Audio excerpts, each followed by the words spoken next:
to set your season up as conference play looms.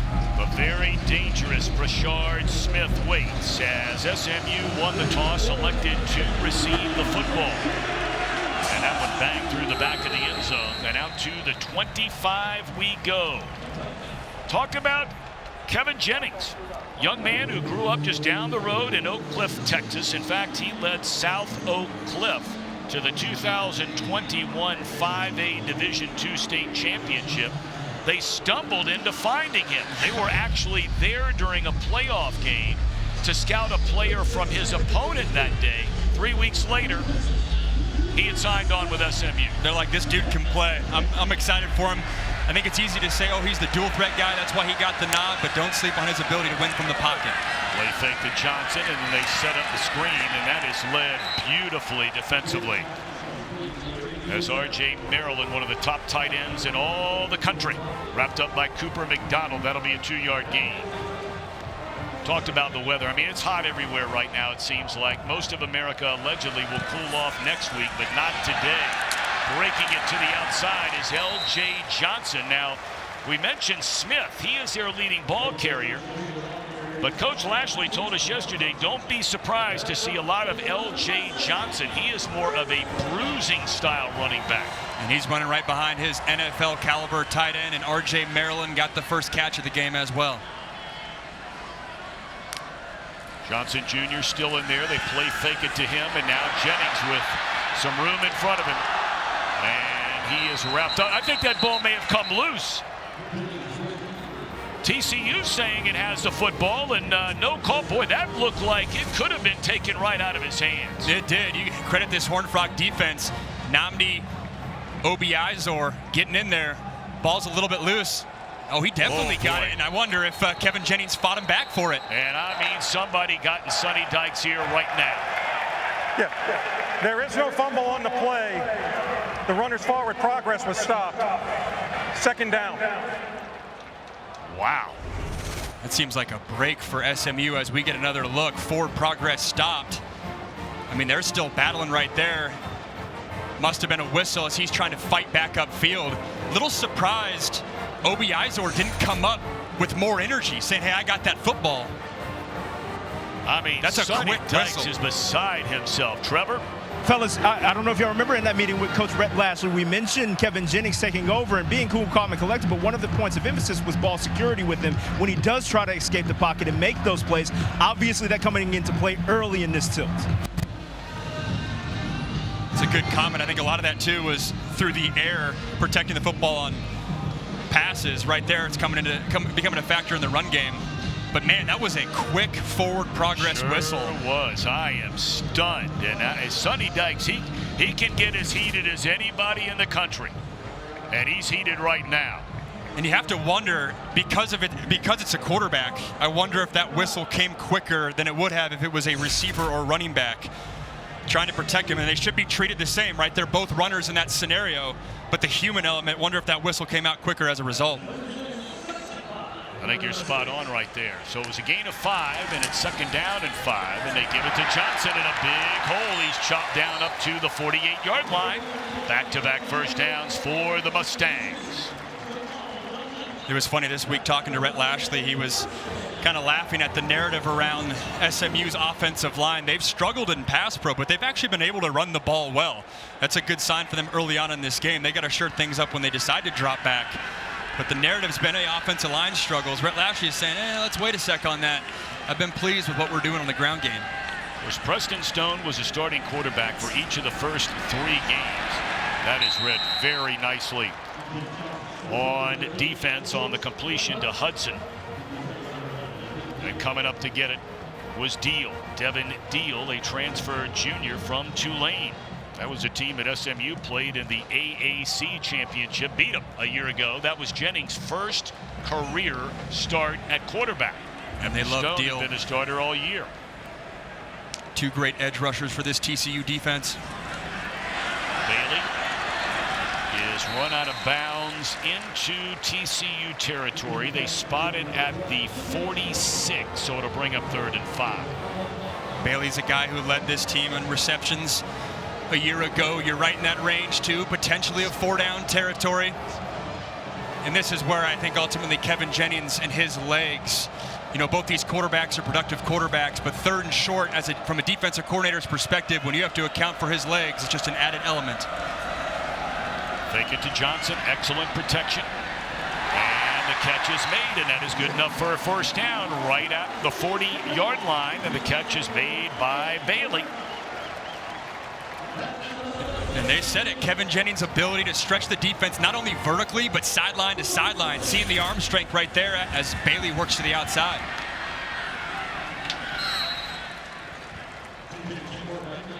Jennings, a quarterback keeper, and is shoved out of bounds after a gain of, let's see where they spotted. Oh, it wasn't nearly as far as it originally looked on that sideline.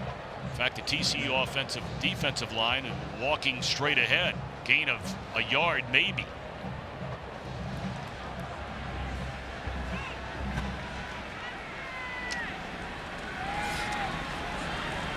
Jennings on the keeper and is spun down right inside the 35-yard line. I'd like to remind you of closed captioning for CW Football Saturday, brought to you by Skechers hands-free slip-ins. Another third down coming up. And that last run from SMU and Kevin Jennings, that's a light box. There was only 4 TCU defenders in the box. TCU will take that all day. Third down, they're going to throw it. Blitz comes late, and Jennings able to dump it off to Johnson, and that is an excellent tackle. And it's Obi Izor again on the stop. All right, fourth down. Looks like they're going to go for it right out of the gate, Max. And right on cue, they're bringing out the kicker. Well, of course they did. And Kevin Jennings is going to want that third down back. I thought he had Moochie Dixon, his receiver, on a little corner route to the field. Just didn't see him. A little bit of a longer progression, getting that receiver open. And that was Rhett Lashlee's message to his quarterback: is you're going to make mistakes, you're going to miss reads, but just keep playing. Settle into this ball game. 51-yard field goal try. He hit 5 field goals his last game, and it is right down the can for Colin Rogers. He hit a pair from 50-plus a week ago and gets the Mustangs on the board. Their opening drive. We'll see Hoover and the high-flying Horned Frogs when we come back. Management in NASCAR, so good to see. One of the receivers I played with at USC years back, Daquan Hampton's part of a pit crew. Smart, recruit athletes, guys that can run. And just calling for a fair catch. Out there is Bailey, and so here comes Josh Hoover. He is a sophomore. Grew up in the Dallas-Fort Worth Metroplex. Went to Rockwall Heath High School. Committed originally to Indiana. And then his senior year, he flipped to TCU.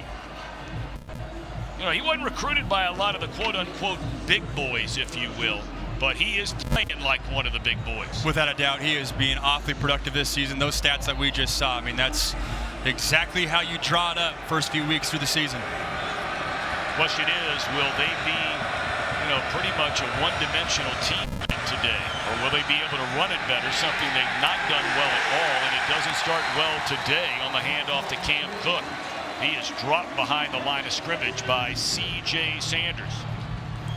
Yeah, Cam Cook, only 11 carries last week. We showed it in the open, over 50 passing attempts.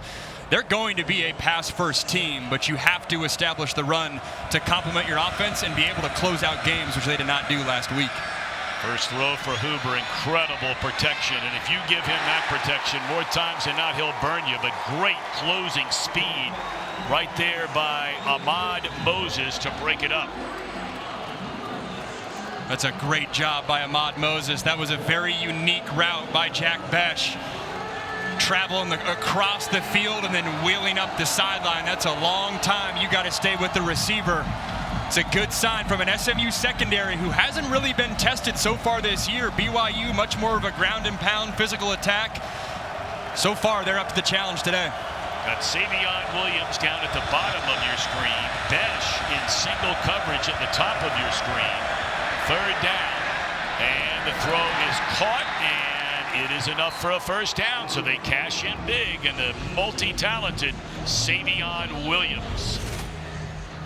This is their guy, the best athlete on the field. Coming right there at a little curl route, knows where the sticks are. Credit his quarterback, Josh Hoover, for getting through his progression, stepping up in the pocket, but remaining a thrower. Put it on the ground, and again, not much there. Maybe a yard for Cam Cook. Our beautiful aerial coverage high above downtown Dallas and SMU, brought to you by the Lucas Oil Helicopter. Good looking stuff there. They got to be cooler up there, right? You think so? I mean, you'd think. You think so. Get a little breeze going on up there. Or maybe they're closer to the sun. Maybe they're hanging out a little bit, get the extra angle. Hoover to throw it on second down. I mean, all day to throw on his first 3 dropbacks. And that'll be about a yard short of a first down. Cook on the reception. You said it, Tom. Credit this offensive line. Hoover's got a very, very clean pocket. When you combine a clean pocket with Hoover's ability to get through his progressions, that's a good combination. And what's really changed for me in this TCU offense from what we thought in week 1 is they're able to spread the ball around. It's not just a Savion Williams show. They got a lot of weapons they can get the rock to. Question is, Max, do you trust your offense enough to get a yard if you run it? This is the question. And they're going to run it. And it all depends on the spot. It appears as though Cook might have it, but I don't know where they're going to spot this ball. He might be short. I think he is inches short. This is a great play by Cameron Robertson. 15, working that defensive end, crosses the face of that tight end and gets involved. That ball's running away from him. Credit a backside end for getting involved in that play. And we said it, that's been the struggles of TCU so far this season. All right, they're going for it, it appears, on 4th down. And they hand it off. And that ball is loose as Hoover took it.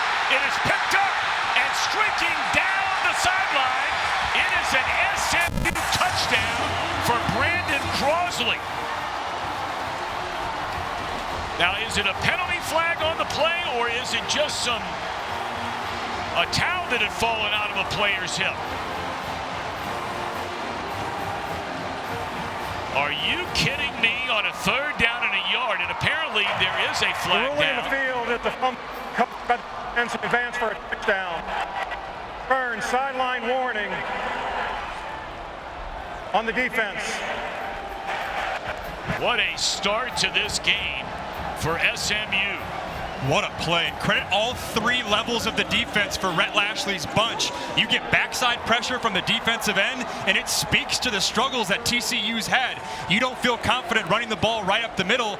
On first short yardage play, you feel the need to call an option attack. Backside end gets Josh Hoover, creates havoc. And look what I found. Brandon Crosley, scoop and score.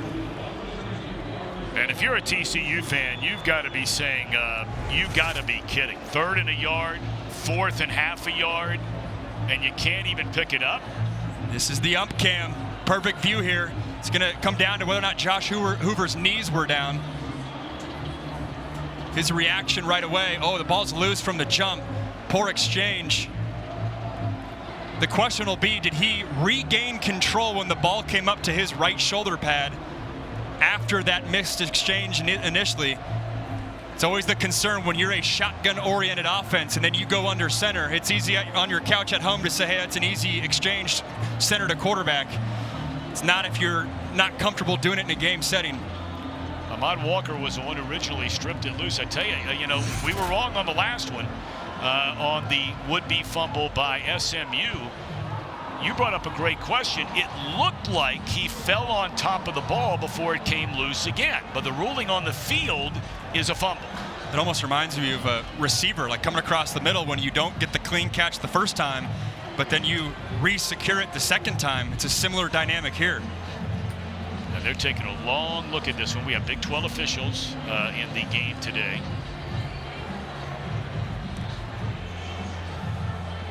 It's close for sure, and to your point, though, if the call stands, that's 2 critical calls early on in this game, both on turnovers, both working against TCU, if this call is upheld.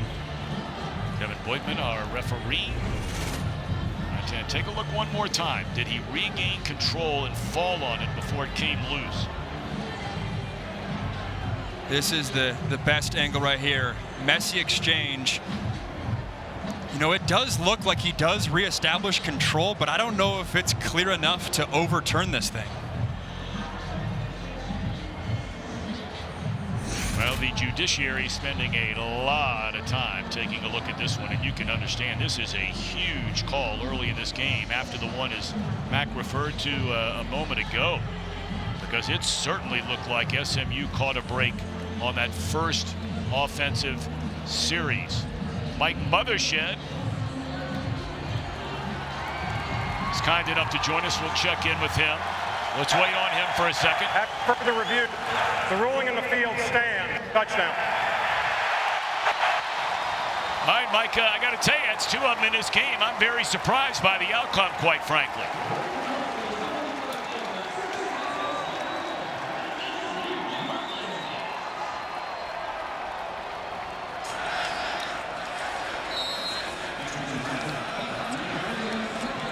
Thanks, Michael. Yeah, it makes sense. Stands and not confirmed.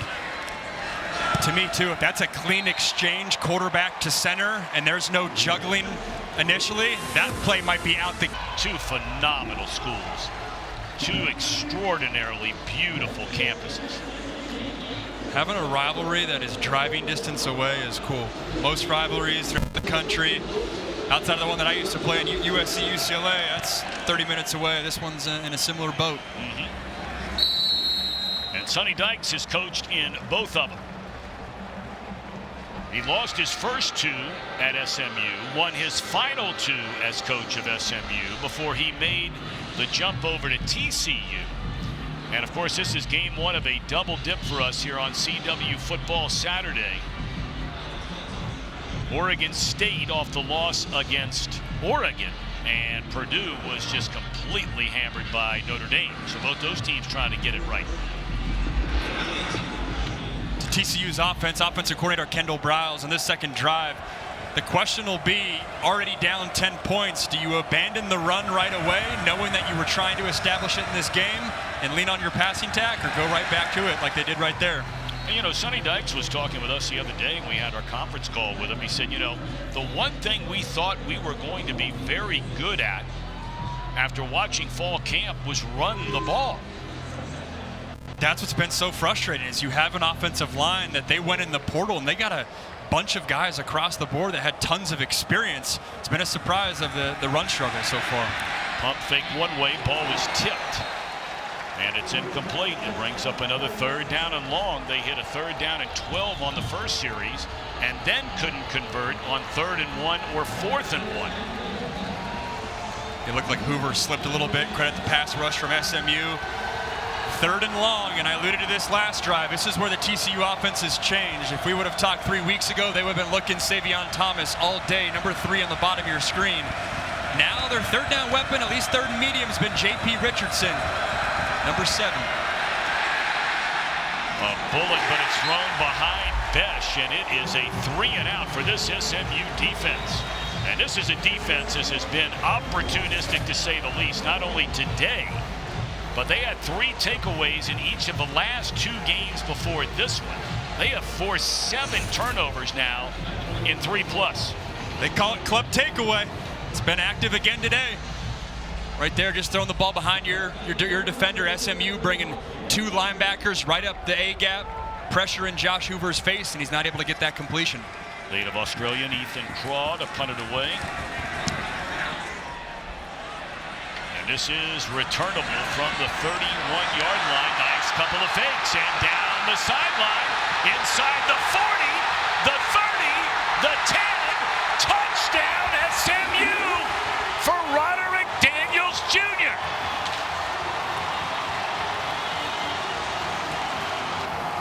They said he was versatile. They told us we'd see him at 4 different positions today. We see him right there on punt return. Coming up with a huge play. Make the first man miss. That's always the coaching point. Make the first man miss, get up the field, and it's a great blocking scheme down the right corridor. 69 yards. And what a stunning start to this one. We're not even, 9 minutes in. and a chance to make it 17-0 SMU. The Mustangs have not beaten TCU here in Dallas in a long time. You got to go all the way back to 2005.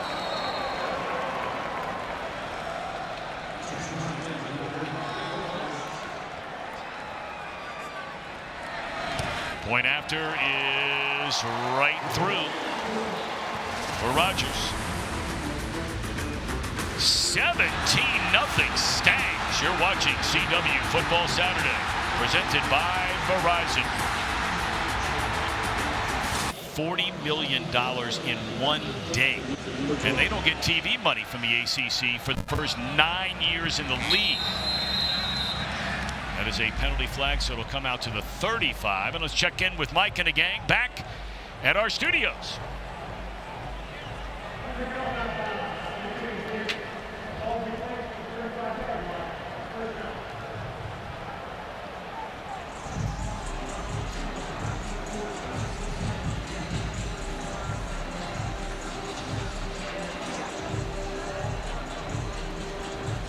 Well, I got to tell you, a week ago, Indiana went out to UCLA and put 55 points on the board, beat them by almost 45 points. And now UCLA comes to Death Valley and tied at halftime. There's college kids for you. What side of the bed did you wake up on in the morning? Seriously. UCLA's got some capable receivers and a capable quarterback. If you catch them on the right day, they can put up some points. Dominique Johnson is checked into the backfield. Talented young player and a big shove, and that's by far their best run of the day. Dominique Johnson, he's a transfer junior from Arkansas, and he was highly touted coming out of high school, but he tore his ACL his first year, tore his ACL his second year, got bad passed by others for his third year, played very little last season, and now healthy again and hoping to finish his college career in a strong way. Catch made by Richardson, and that'll be a first down for TCU.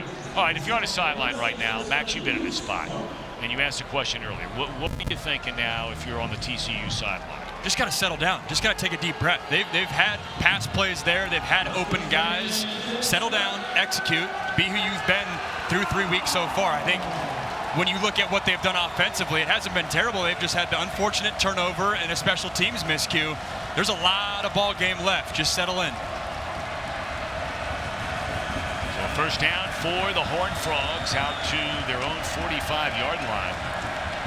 Two tight ends. Short, third and short. Oh, it was short. Okay, I beg your pardon. Looked like he had picked up the first down, so it is now a first down after they bring in the two tight ends. You can see right there, though, the concern and what Kendall Briles, TCU's offensive coordinator, is protecting against. On your first two short yardage plays, you do an option attack and a gimmick receiver under center dive. They do not feel confident of their ability to just run through the A-gap traditionally. Throw it on first down. And that is broken up at the last minute. What a play made by A.J. Davis. There was an open receiver over there in Besh. Hoover is reading Davis in the secondary. There's two guys vertical up on A.J. Davis. It's a great job making a play on the ball. Could have high pointed that and come down with it. We said it in the first drive. This is an SMU cornerback position that hasn't been tested much this year. Credit Davis for making a play. Cam Cook back in the game. And here comes a blitz. Hoover saw it coming and gets it away in time, and that is complete to Eric McAllister, the transfer junior who's coming off a big year at Boise State a season ago. We thank our friends from the Lucas Oil Helicopter for our great aerial coverage today. Not too far from downtown Dallas, Texas, SMU campus. Gain of 11, first down TCU.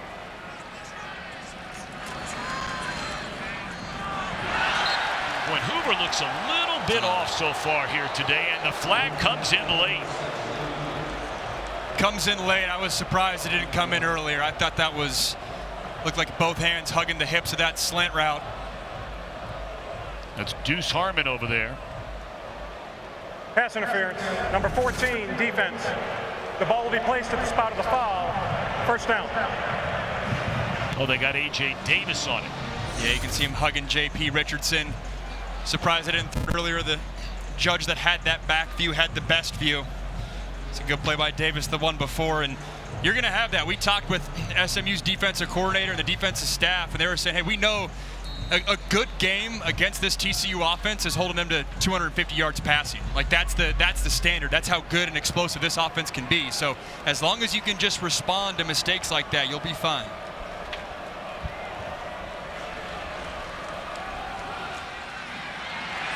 Trying to break it to the outside, breaking one tackle, unable to break another, is Cam Cook. Wounds up with positive yardage inside the 30-yard line. They'll mark it at right around the 28-29. Credit the pursuit for this SMU defense. Ahmad Moses was there first. The safety coming up in the alley. His buddies rallying behind him.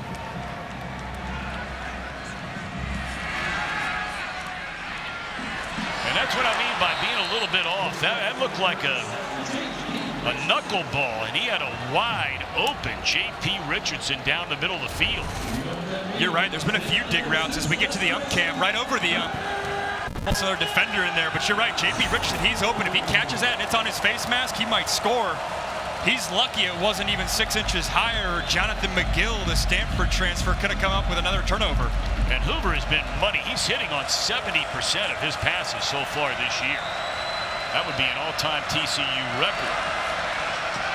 Now looking around, and pitch and catch to Savion Williams inside the 20. That'll move the sticks for the Horned Frogs. Love the creativity by Kendall Briles, the offensive coordinator. You're going to see Savion Thomas motioning out towards the left.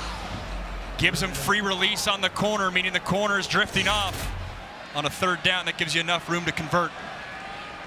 Savion Williams, his second catch. Dominique Johnson is checked back into the backfield for TCU. Can see TCU looking back. It's noteworthy that his Mike Hoovers goes off at 15 seconds in the play clock. Another good carry for Johnson, who's come in and given him a little bit of a spark. Here's a penalty flag down right at the 15-yard line, and this is going to go against TCU. Holding, number 71, offense. 10-yard penalty. Replay first down. They're going to get Mike Nichols on this. He's going to pull the right tackle spot, working to his left, gets up in that B gap, and just arms around that linebacker, Ahmad Walker. That's a tough call. I feel like that's the coaching point if you're an offensive line guy, is your hands got to be inside. The second your hands go outside and you try to catch the linebacker, it's not that bad of a block, but you leave yourself vulnerable if the linebacker twists away to getting a holding call.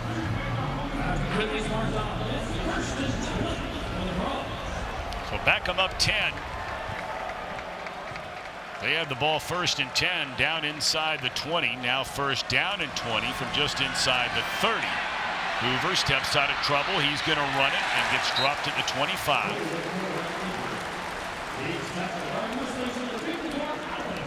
Kilgore wrapped him up in open space. It's interesting too, Eric McAllister has been getting a lot of work. Receiver for TCU to the bottom of your screen. Savion Thomas, I know he caught that third down conversion earlier, but he hasn't been in this full drive.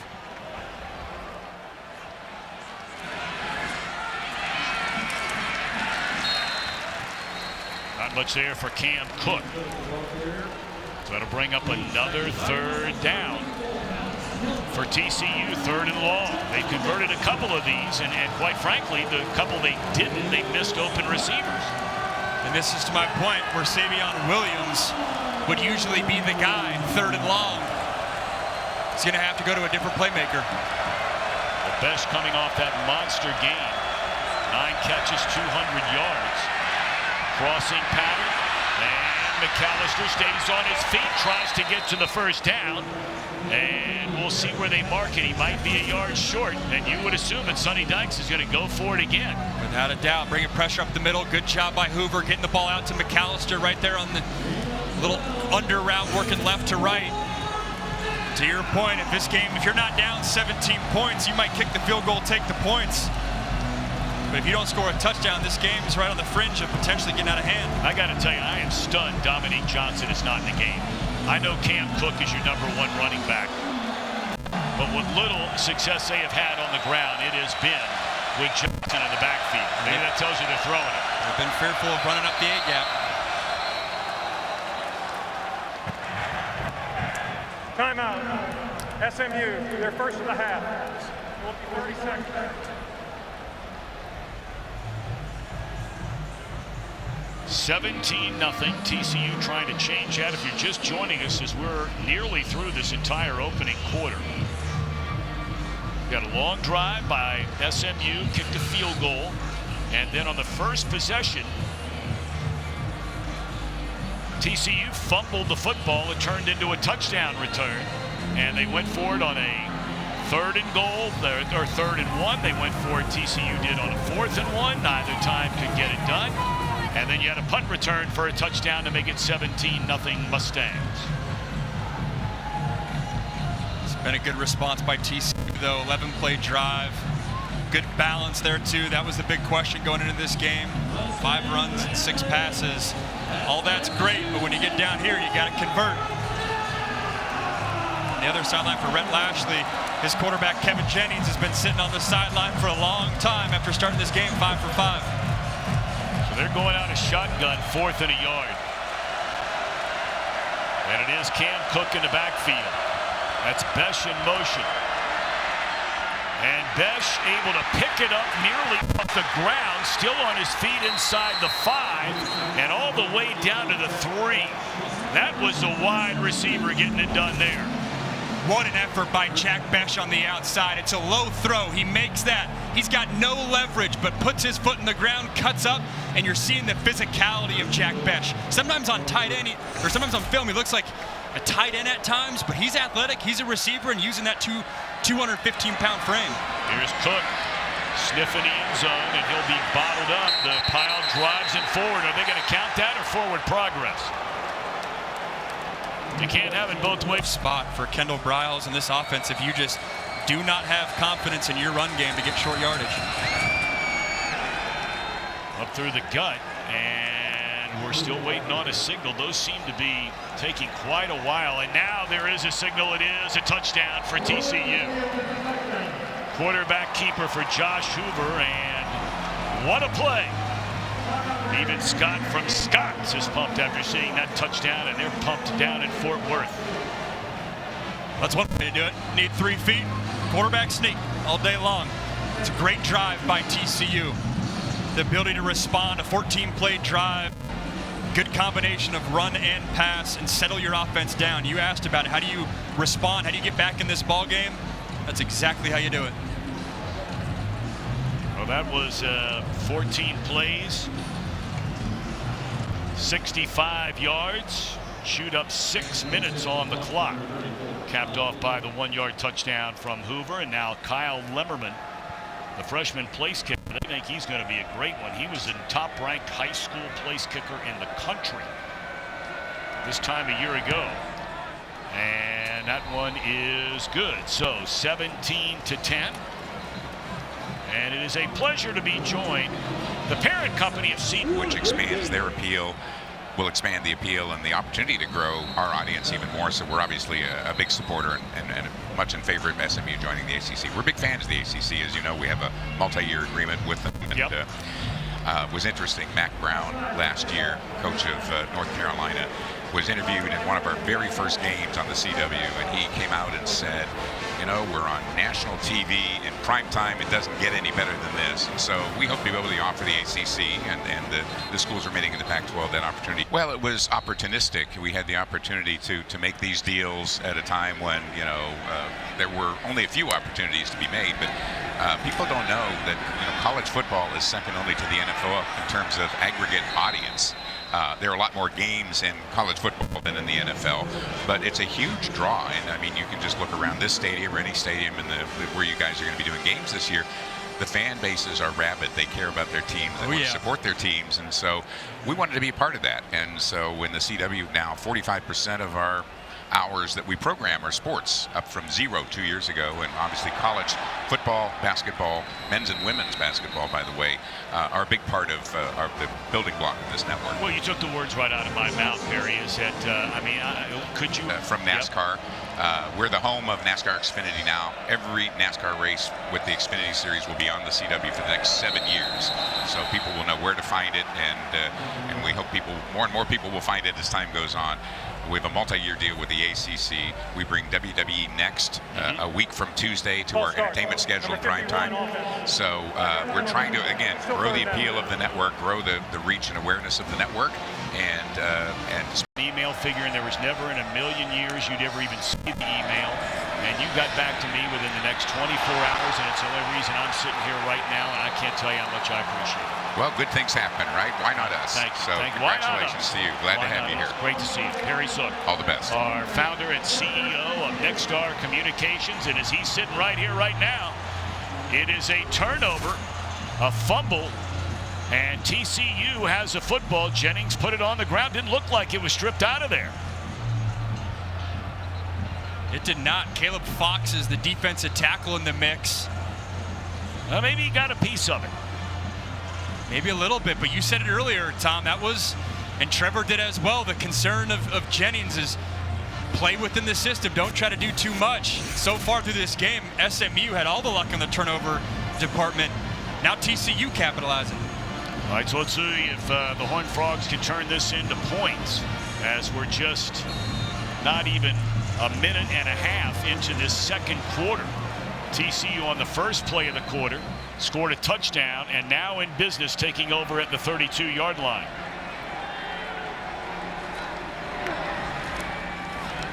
And now they're mixing in a third running back as Jeremy Payne, a freshman from Missouri City, Texas. Four-star recruit, ranked as a number 20 running back in the country coming out of high school this time last year. Trying to find some sort of spark in the backfield. It's a group effort. It's not just the offensive line, but the running back, quarterback position as well. Throw far side, and the catch is made for a short gain. And that will be the tight end, Drake Dabney, with just his 5th catch of the season. So third down, ball at the 27-yard line. They need to get right around the 17. That guy's open on dig routes. It's been their favorite route so far this game on 3rd and medium.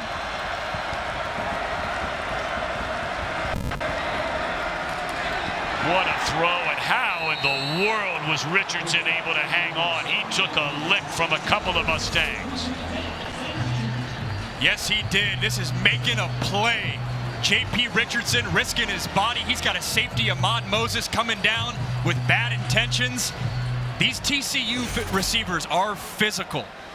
They're big, they're athletic, and they're making plays. That'll be a gain of 7, and now on first down, Payne is wrapped up. Cameron Robertson making another play there. Looks like he almost got away with a face mask, coming up high, tackling at the helmet. Good job by this SMU defensive line, giving them no room in the run game, forcing TCU to be one-dimensional. Mark Warner is kind enough to wear that ump cane. And there you get a look at it. Right from behind the linebacking core of SMU. Second down and 10. Savion Thomas, 1-on-1, Williams. And they throw it to Williams in the corner, and it's too strong.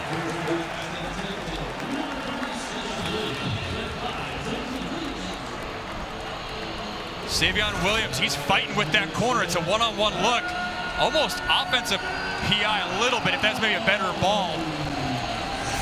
Credit Harmon there in coverage. That's the type of look that as J.P. Richardson and Jack Besh for TCU start coming along, you only can double one of those guys.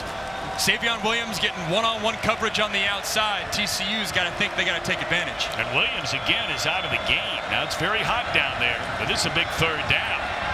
That ball sailed on Hooper. The defender ran over Besh, and that will be flagged at a 15-yard penalty with an automatic first down.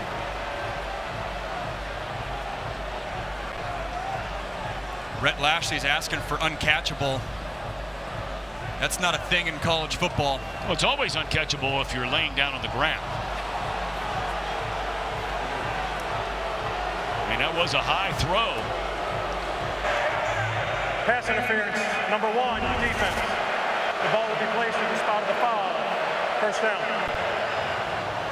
We mentioned those dig routes, and yep, Brandon Crossley sitting in the hip pocket. Hugs around him. It was where Jack Besh wasn't clean out of his cut, so I think that's why Crossley's on top of his back. The uncatchable component, that's not a factor in college football. That's an unfortunate call for SMU, but the right call. All right, so an automatic first down, first and goal. And Cook breaks it to the outside and will tiptoe into the end zone. And TCU capitalizes on the Jennings fumble. And a point after away from this, going from 17-0 to 17-14 right now. Credit the response from this TCU offense. And it's a good sign for the Horned Frogs that they're able to get some confidence in the ground game right there by punching it in. Taking advantage of penalties, taking advantage of your matchups on the outside, and go back to that J.P. Richardson slant catch. That physical catch that converted the sticks. Kept the drive alive. Lemmerman for the point after, and it is good. 17-14. We got a game in the 103rd meeting for the Iron Skillet CW Football Saturday, presented by Verizon. And so much revamping of all the facilities being done around here now that they're in a quote-unquote power conference for the first time since going all the way back before the old Southwest Conference dissolved. Send it back to our studios.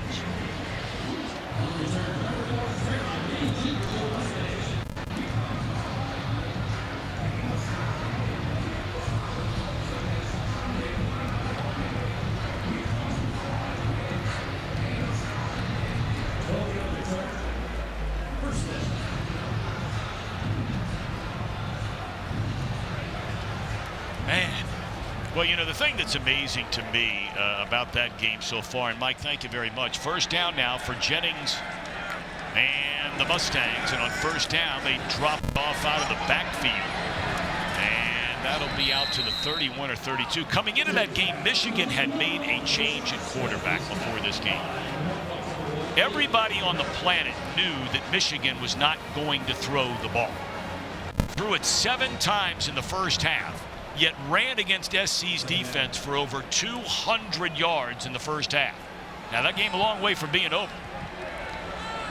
A lot of hype around Dandelin, USC's defensive coordinator, coming in, resurrecting that unit. Different style of offense. That's tough for my SC Trojans. Slant to Moochie Dixon, and that is good enough for a first down up to the 45-yard line. You know, Dixon's an interesting story that Coach Lashley was telling us this week. This has been a really good player for them. And a guy who's caught a lot of passes. And all of a sudden they had noticed this year that something seemed to be off. The way he was reading passes, especially the deep ball that is game. And they all of a sudden made the decision, as if on cue, Dixon looked for on the sideline. Crowd wanted to call, didn't get it. But they sent him to the optometrist during this off week and found out he needed a brand new prescription, and they are hoping that will, you know, be the cure that ails. That was a first for me. Sometimes you hear chiropractor or doctor, obviously, trainer, getting your eyes checked out. Obviously a critical component for an outside receiver, judging the football, especially on those deep shots. Right there, they're trying to get him on a back shoulder throw. Credit the coverage by Jatravis Broughton. Daniels comes into the backfield, and they give it to him. He'll line up a little bit of everywhere. Lucas Oil Helicopter with all of our aerial shots here today. Steamy Saturday. Seeing the end zone brand new renovation that Tom was talking about on the right of your screen there. It was awesome being there yesterday for our coaches meetings. So this is a 3rd down and 6.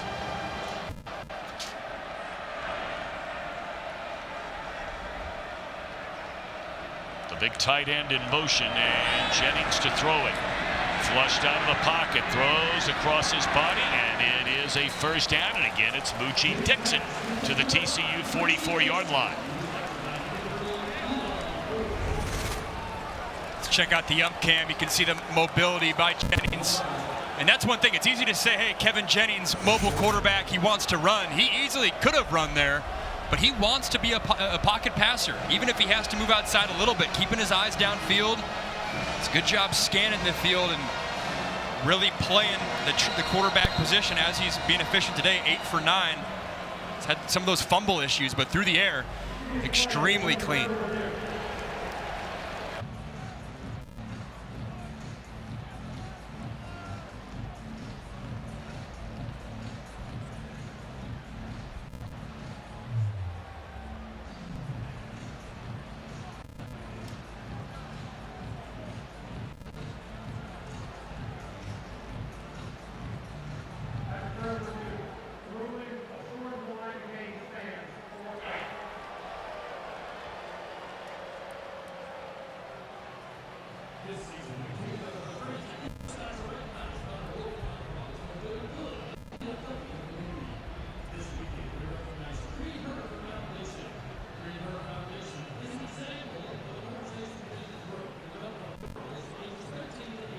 Illinois beating Notre Dame in South Bend, Indiana a couple of weeks ago.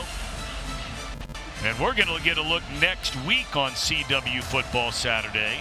Number 23, Northern Illinois. And that'll be a first down inside the 45-yard line. Northern Illinois looking to extend their magical start. They'll take on the NC State Wolfpack. So number 23, Northern Illinois and NC State next week, noon Eastern, 9 Pacific, right here only on the CW. Thomas Hammock has his NIU squad rolling. It's been fun listening to his interviews after that game.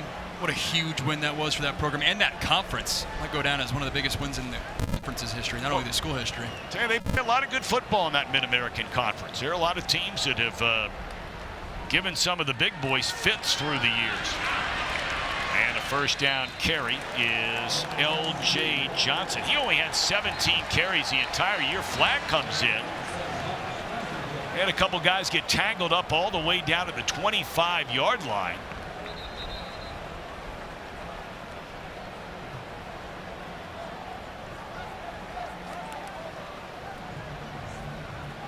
After the play was over, unsportsmanlike conduct, number 13, defense.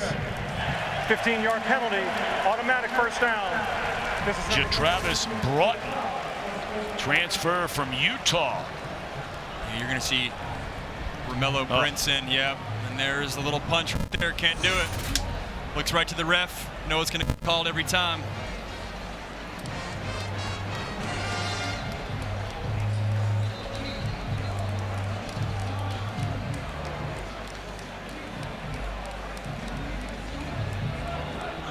Sonny Dykes has to look back on this first half.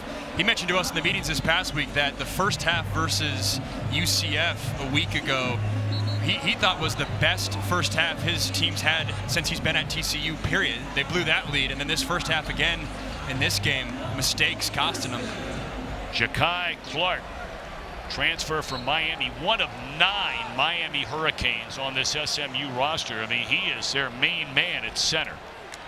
And then they kicked him out to left tackle this week for the first time, and he's out of the game. And there's Smith to the end zone for a touchdown.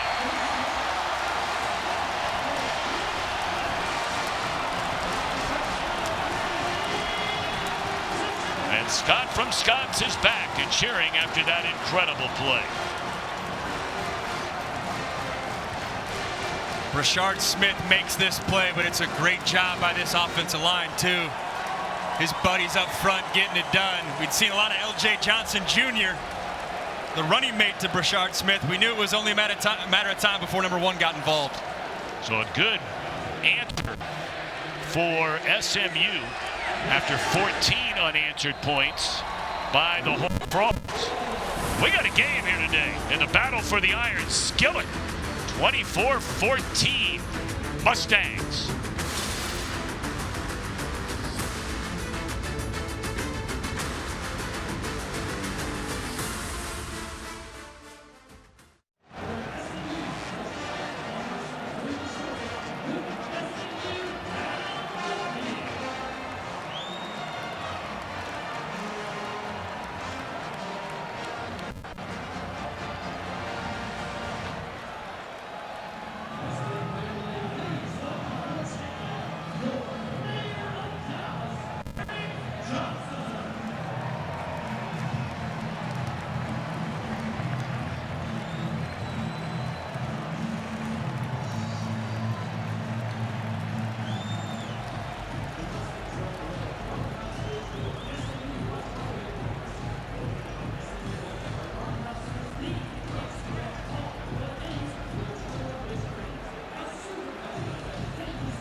right, Mike. Closed captioning for CW Football Saturday brought to you by Skechers Hands-Free Slip-Ins.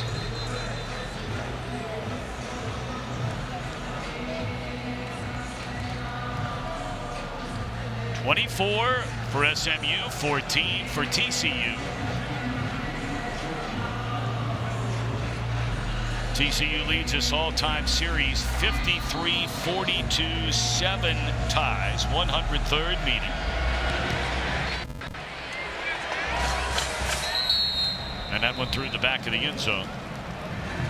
And let's look inside Max Brown, some of the numbers. Pretty even across the board, especially when they got turnovers and points off of turnovers. It's really been, offensively, statistics comparable. It's really been the turnovers that have been critical, and then the missed turnover on that forward progress if TCU's looking back. A lot of points in this game so far. Well, 2 of the touchdowns for SMU, that was their first offensive touchdown since the early moments of the first quarter. Yeah. Since then, they've had a defensive touchdown, scoop and rumble, and they've had a punt return for a touchdown. Boy, what a great play that is right there defensively. And that is McGill.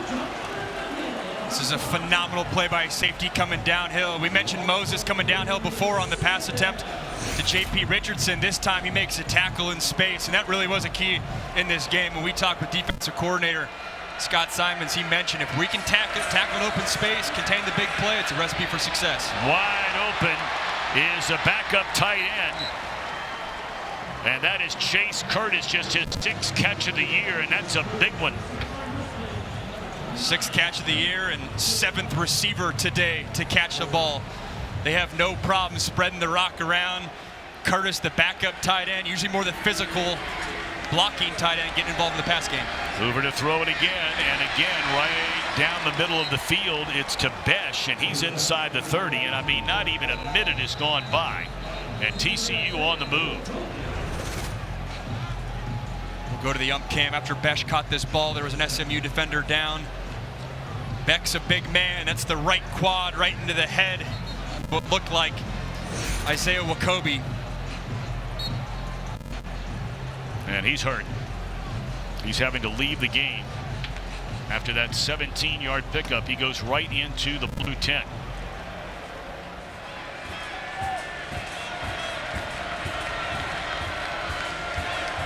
Dominique Johnson in the backfield, and then they just flip it as there's a penalty flag that comes down. They flip it to JoJo Earl.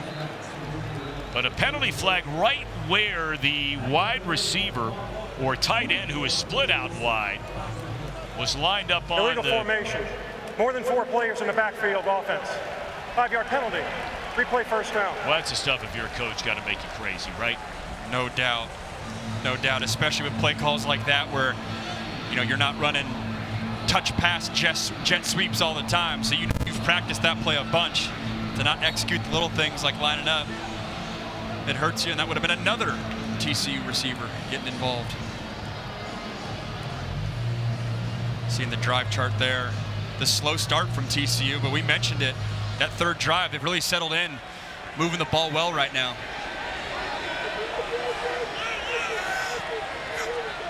So 1st down and 15. Hoover steps into the throw, and it's a bad one. SMU only rushing 3 guys on that play. Anytime a defense is dropping 8, only rushing 3, you're going to have time. I thought Josh Hoover got to that progression too quickly. Give it time to develop. Allow those routes down the field to come into those second windows, especially when they're not heating things up on you. See the numbers on Hoover, who, yes, he's played better the last couple of series, but it's just been a little bit off so far in this one. And there's Cook, breaks a couple of tackles, and he's back to the original line of scrimmage, which will bring up a 3rd down and 10. It's been a clean pocket for Hoover back there today. I mean, a year ago, this SMU team had 47 sacks, 3rd most in all of college football. Now, they say they've been unable to get to the quarterback this year because they face teams that aren't just dropping back and throwing the ball like TCU will. Without a doubt. And credit Josh Hoover for getting the ball to his hands a little bit, as you can see. or aerial cam here. They're huddling up for this one. 3rd and 10, making sure they're getting into the right call. Need to get to the 18. Blitz coming. They get it off in time, but short of a first down. Reception is made by DJ Rogers. And are they going to give him enough for a first down? It's very, very close. Barely a couple of inches away, so 4th down. And TCU in the shotgun. And they fake the throw and a wide open receiver, and that is a touchdown. McAllister, what a call by Kendall Briles on 4th and inches for the score. It's a gutsy call. Any other offense you're expecting run the ball right down the A-gap. That is not TCU today. It's a great ball fake by Josh Hoover in the pocket. And Eric McAllister, a name that we haven't talked about a ton in weeks past, showing up with the corner route. Great call by Kendall Briles, finding a way on 3rd and 4th and short to come up with creative play calls to keep his offense in rhythm and stay explosive. Took 3 minutes. 7 plays, 75 yards, a 19-yard score from Hoover to McAllister. Hoover, his 2nd touchdown of the game. He has thrown 10 touchdowns this year without a single interception. Yeah, let's check out this all-22 right here, 88. He's your guy. The whole defense is expecting run play. Look at this fake by Hoover. Everyone sucks in. Corner gets caught sleeping. That's as easy of a touchdown throw and catch as Eric McAllister will have. Well, it's a lonely feeling out there. And then if you're Deuce Harmon, I mean, golly dang, you know what's about to happen. Yeah, the amount of 4th and short, 3rd and short play calls that are attacking the edge, corners are having the work cut out for them. Usually that's just a, hey, nose tackle, do your thing. Middle linebacker, do your thing. But credit Kendall Briles being creative.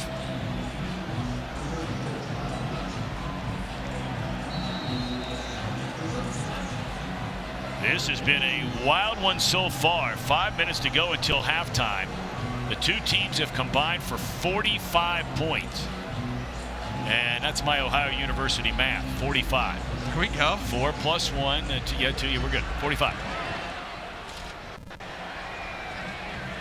And from the goal line, this is Smith, dangerous return man, best in the ACC last year. And here he goes down the sideline. And they stepped out of bounds.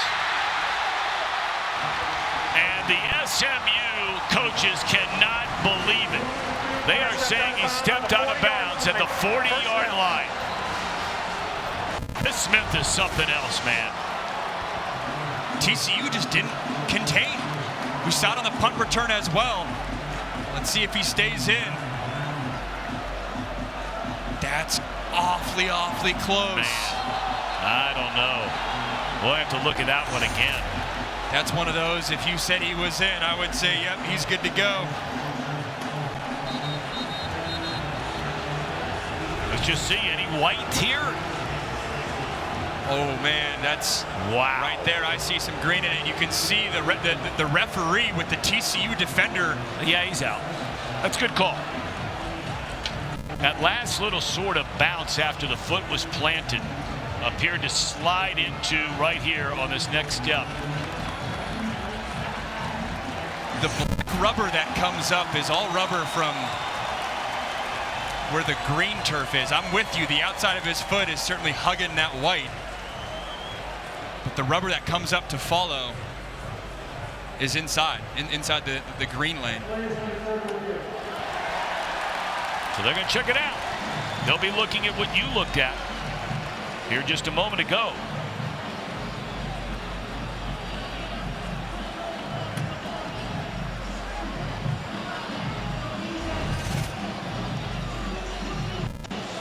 You're going to look at it again. Here's a couple more looks. No issue right there. It's that step when the TCU defender is diving at his legs. Yeah, this next step. Right there. The money angle's this one. This is the money angle. This step here. And the question's going to be, is there indisputable video evidence to overturn it? One of those things. If that call is inbounds, I think it's touchdown. But the call is not. It stopped it. That'll be what they're assessing. Let's check in with Mike Mothershed back at our studios. Michael, what do you think?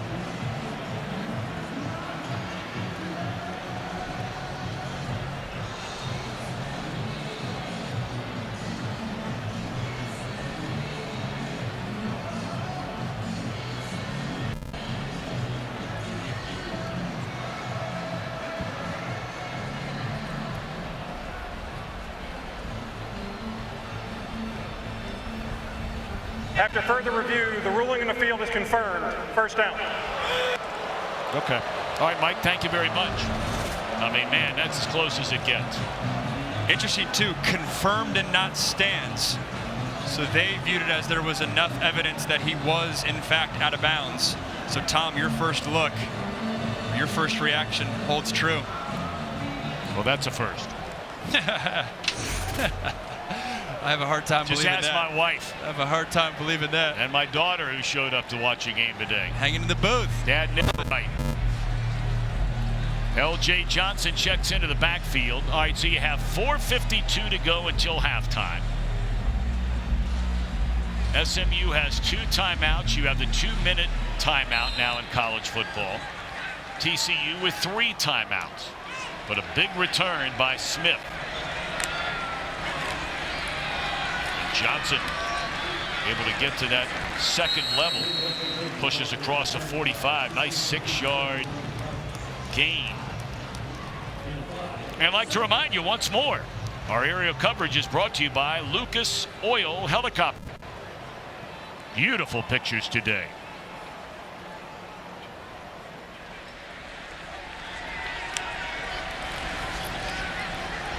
Quarterback keeper. And tripped up, but not before. Where are they going to spot him? They're going to spot him about very close to the first down marker. He needed to get to the 50. And he's a couple of inches short. One of the first design runs we've seen for Jennings as they hurry up to the line of scrimmage. And they get the first down as they give it to L.J. Johnson Jr. It's interesting, too, this game, at least through the first half of the second quarter, end of the first quarter, had all the feelings of being a shootout. Rhett Lashley's got to have the mindset of, we just got to play normal football. And by the way, Ja'Kai Clark has not come back into the game at left tackle.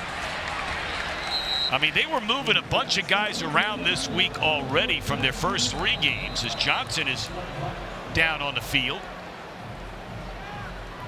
And he's going to limp off. But, I mean, they have completely revamped their offensive line that started the first 3 games.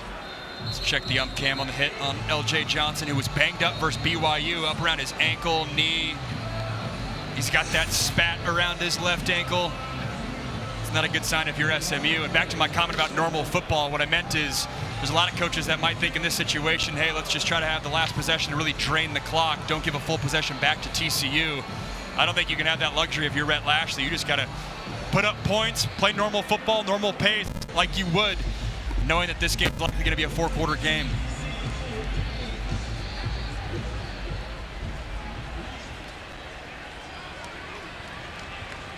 Well, players shuffling in and out of here with the heat. Players cramping, good power running there. And that'll be enough for a first down. And that is Derek McFall. Boy, they're high about his future. Trevor, how bad is it down there? Man, listen, it's not great. I'm not going to lie to you. But I will say part of the advantage of this SMU sideline is that it gets the shade first. So they are able to operate with a little bit more comfort and leaving their opponent, obviously a little bit of gamesmanship, into this hot sun. Because I can tell you, standing on that TCU sideline, nothing nice. No, nothing nice at all. The fact that Trev's got the towel and he's in the shade, he's a smart man. And he brought 3 or 4 shirts. How many did you bring, Trevor, at the end of the day? How many shirts you bring? Oh, you know I keep that thing on me. I got a couple in the bag right about now. I'll be pulling the Gary Patterson, the old TCU head coach. First half shirt, second half shirt. You'll see it. Got 2 You're more looking polos good down there, though. I'm maintaining. I'm maintaining. You know, you're not far from that new workout room. And you were pumping iron in there yesterday. You'll probably be in there at halftime. That's right. Just getting a few more steps in, keeping the cardio up. That's the main thing, baby. Both teams shuffling guys in and out. We'll have to tell you this story on this SMU offensive line because, I mean, they've got guys in playing everywhere. That one bobbled, and caught. They came into this game as we're winding down to the 2-minute timeout. We'll get into this in a minute. But now they had to reshuffle the deck altogether after the injury to Ja'Kai Clark.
Take a look at our game summary presented by Pacific Life, creating financial security for over 150 years. We've had a little bit of everything in this game. We have a little 4th and short option call, fumble. Look what I found, scoop and score by Brandon Crosley. That really started the momentum early on in that first quarter for this SMU team as a whole. And then their special teams came up to play. Roderick Daniels Jr. made the first one miss. House call, almost had another one, as we just saw in the second quarter. On TCU's side of things, Josh Hoover leads the country in pass attempts without a turnover, and I apologize in advance because we had that with Jackson Dart last week and we jinxed him. Yes, so hopefully that continues. On a 3rd down and 15, and they're going to convert. That is Brashard Smith all the way inside the 15-yard line, and how about that? Coach Lashley said he was watching the Kansas City Chiefs, and he said, Brashard Smith reminds me of Isaiah Pacheco. Seen a little bit of that cut ability and speed on the outside.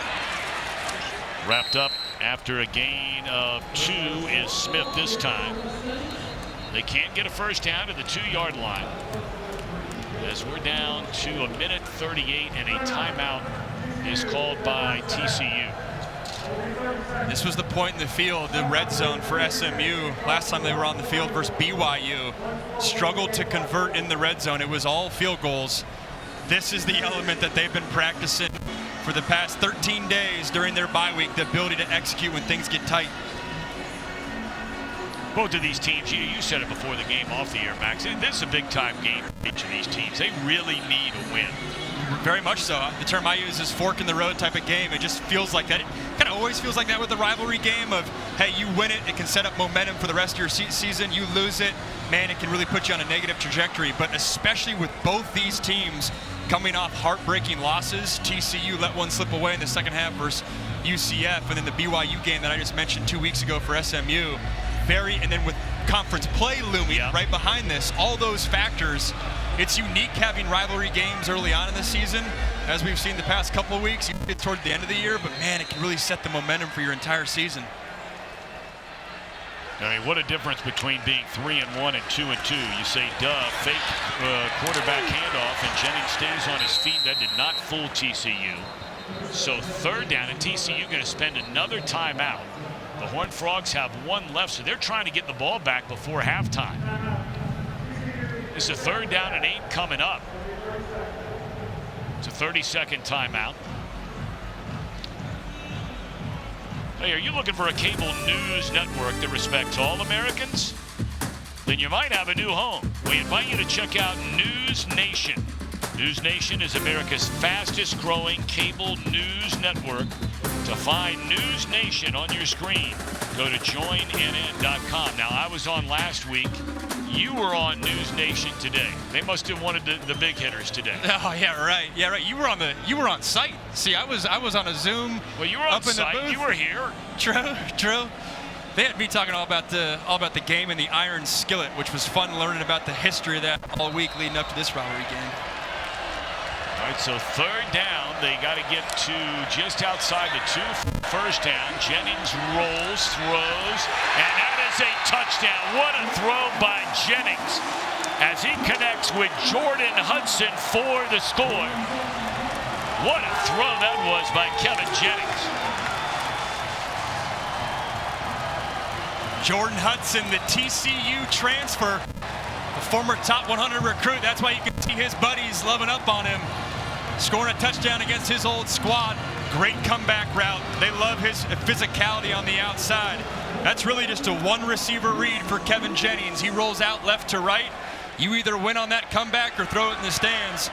And his buddy Jordan Hudson certainly won.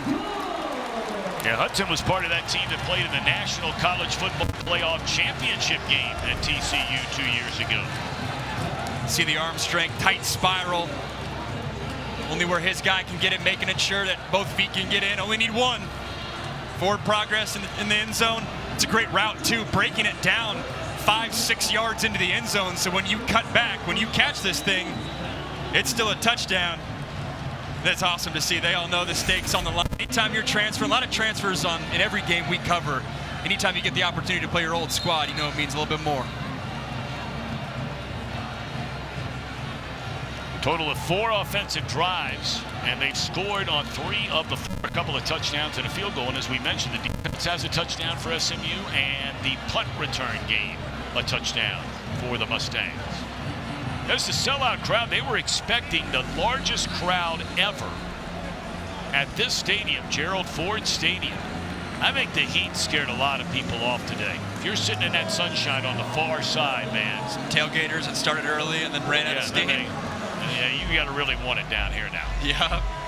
It's not like you Southern California guys play out there when it's 72 and through the back of the end zone. Or no, did it go out on the sideline? Yep.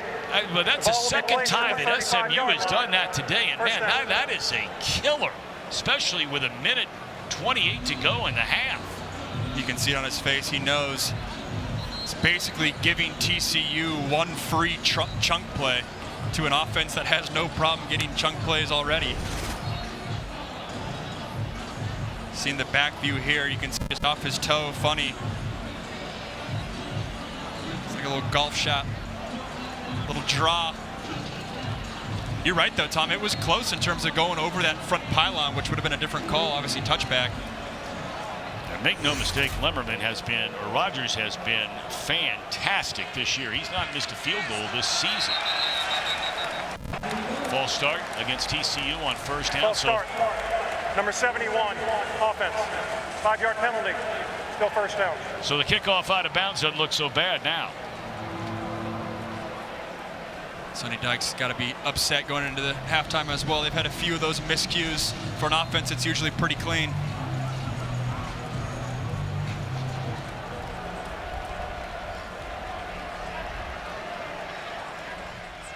Of course, that was that false start last week. As able to just get it off in time as Hoover. It was that killer, you may remember, when they had it in the fourth quarter, basically putting the game on ice. 3rd and goal from the 1.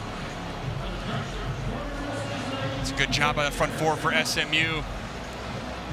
Jafari Harvey getting in there as well, and it's a good thing they did. I thought they had Jack Beck on the seam, on the right seam, going down the field for a home run shot. 2nd down. A little shovel pass underneath. And that's Cook. He will step out of bounds at the 34-yard line. So it'll bring up a 3rd down and 11. Strategy here with a minute 18 left. Getting out of bounds to save the clock. But on the flip side, if you give SMU the ball back and there's an incomplete pass here, it's plenty of time to go down the field and score.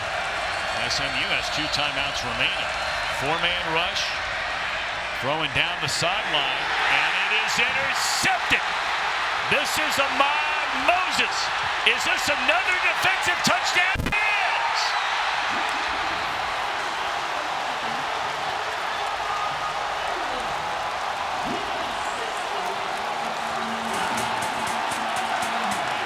The SMU defense coming up big.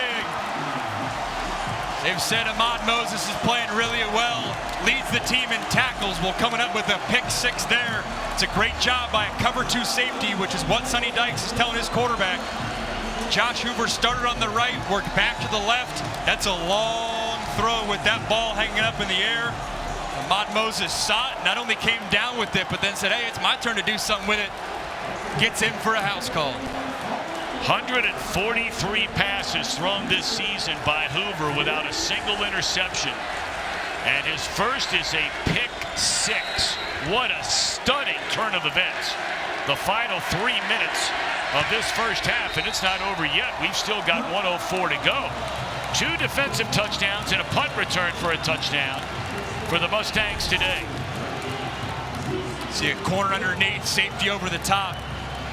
That's as easy as it gets. That's exactly what you don't want to throw into if you're a quarterback, that too high shell. Didn't need to hurdle, but does anyways for dramatic effect. TCU was caught awkwardly trying to get JP Richardson the ball, but it was, not sure if you're trying to line it in there for a hole shot or over the top for a home run shot. As a result, Richardson's not able to jump and contest the football. But credit Moses for making a play like this SMU defense has really done all game long. Well, we talked about, officially it's 144 pass attempts they're calling it for Hoover. First pick this season, and it's taken back the other way. It's 2 weeks in a row, jinking these quarterbacks. I know it. I know it. Hey. The quarterback in me hurts it. Hurts for those guys. I know. Had Jackson Dart last week, Ole Miss versus Wake Forest, literally right on cue, interception. And then again with Hoover, the mark that I always tell folks is 1 pick for every 100 pass attempts was always the coaching point for me in my QB meetings. So that mark of 140 plus is doing something really, really well. Well, you can see some frustration really building on that TCU sideline. I mean, almost everything that could go wrong has gone wrong. 2 turnovers, both returned for touchdowns. You get a punt return for a touchdown. There was almost a kickoff return for a touchdown were it not for a penalty or the player stepping out of bounds. And Smith. And if you're Josh Hoover, just walking out there having minimal run game and feeling like the weight of the entire offense is on the back of your right arm, it's a different mentality than SMU has. Going to put it up down the sideline, and that ball is dropped. Was he in bounds? That's McAllister, as we still have no sign of Savion Williams since early in this game. Right on cue. It looks like he's coming back in for this play. Those guys must be rotating today, but Eric McAllister saw the exact same route last time when they were trying to get JP Richardson. You saw Ahmad Moses come over there and make a play. This time maybe he got scared with footsteps coming. Tight end able to shake off a would-be tackler. That's still a nice play coming up and making a stop. If you're against a big man, that's Jahari Rogers. If you're Rhett Lashley, you think about going to timeout. Both these coordinators, I think TCU just wants to get into halftime, but SMU could have taken a timeout there with 46 seconds left in the half, potentially get the ball back. Hoover able to lay it off, and that ball is popped out of bounds. Ooh, my. So the Horned Frogs are going to be forced to punt it. This defense has been flying around. Rhett Lashley has to love the way his team is playing. Corners, safeties, that time Jahari Rogers, backup corner. Going into this game, you could be fearful of the weapons that TCU has. NFL caliber receivers, these guys have not backed down from the challenge. Well, we really enjoyed our visit yesterday, or 2 days ago, with Scott Simons, the defensive coordinator of SMU. Good dude. Very relaxed. Yeah, fun. He really fun guy. And he has done an excellent job last year and this year. And that's a penalty flag. And now with 13 seconds, maybe after 15 tacked on here, that'll put him up to the 37-yard line. And remember, they have a field goal kicker who's already hit, does SMU, in Rogers 3 times from 50 plus. The catch interference. Number 9 on the kicking team. 15-yard penalty, first down. Double number 9s. That one's going to be Marcel Brooks, the linebacker. Even if you don't touch him, you have to give him a true, fair shot to catch that ball without losing his possession, or position, I should say. I think that's what the refs saw in that one.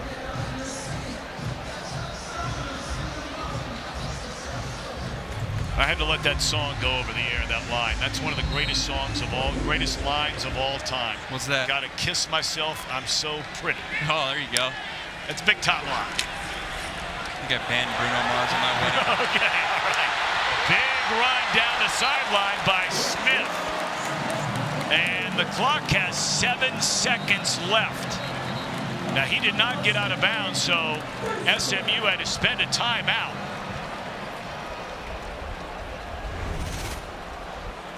Got TCU sleeping a little bit. Both defensive ends crash in towards the B gap. No one's setting the edge there. And see right there, see there's just no edge setting from the Horned Frog defense.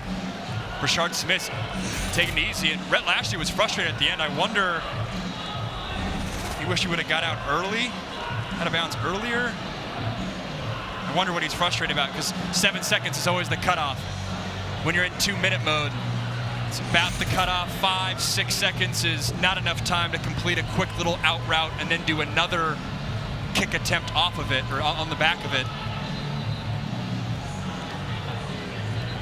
Does have 1 timeout left, so you might try a quick out route.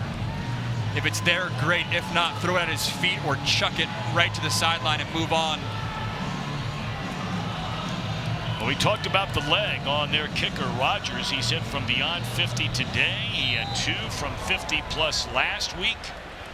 So let's see if they just throw a quick hit or they run it. And Smith better get down on that ground so they can spend the timeout.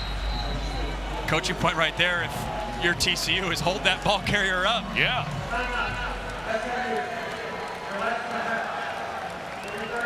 We talked about Rogers. He was 5 of 5. That's all the scoring they did. If you can believe that after watching them play some offense here today. Like an NFL style. NFL kickers are taking over all the points these days. They really are.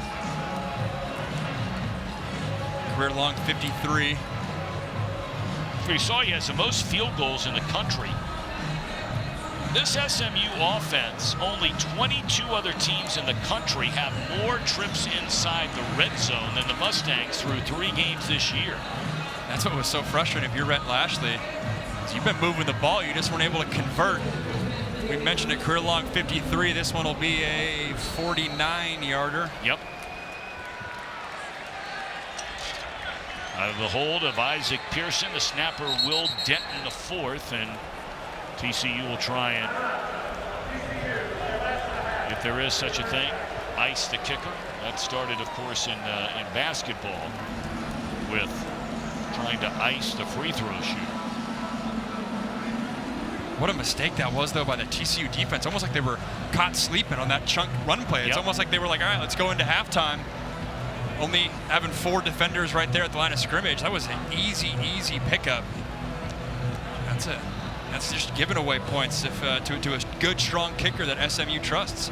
Well, you know, TCU, after going to the college football title game 2 years ago, beat Michigan in the semis, got really blown out of the gym, but Georgia did that to everybody in the national title game. But an incredible year. But then they come back last year, and they're the first team since Texas in 2010 to follow a national title game appearance with a losing record. And a big reason for the losing record last year, a bad defense and couldn't score in the red zone. And they made a change in defensive coordinator. Time for the 49-yard try. And it is good. What a finish to the opening half for SMU. This was a 24-21 game 7 minutes ago. I feel like a full football game that first half. In terms of points scored, Rhett Lashley's got to be pleased with. Always wonder how teams are going to come off a bye week, maybe a little sluggish, maybe a little stale. Not so far for SMU.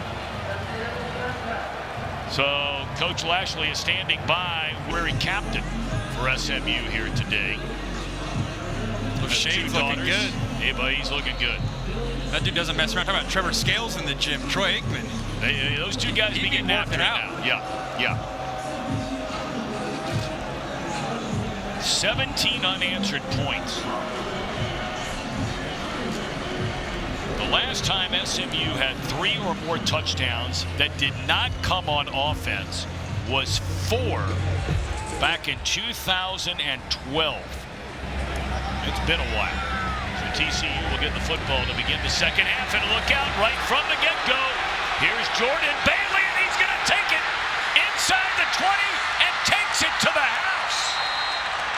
There is a penalty flag, and Sonny Dykes is running down the field with his arms in the air, saying, what in the world is this? During the return, holding number 3 on the return team. 10-yard penalty from the spot of the foul. First down.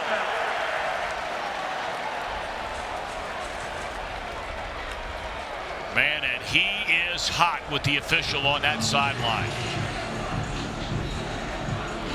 That's Caleb Elam-Zor, who was whistled for the hold. 93-yard touchdown nullified. I think he's frustrated because once the returner broke through, that flag came in the pile behind him, so it was almost after the fact. As we get a replay here. It's a great job breaking through.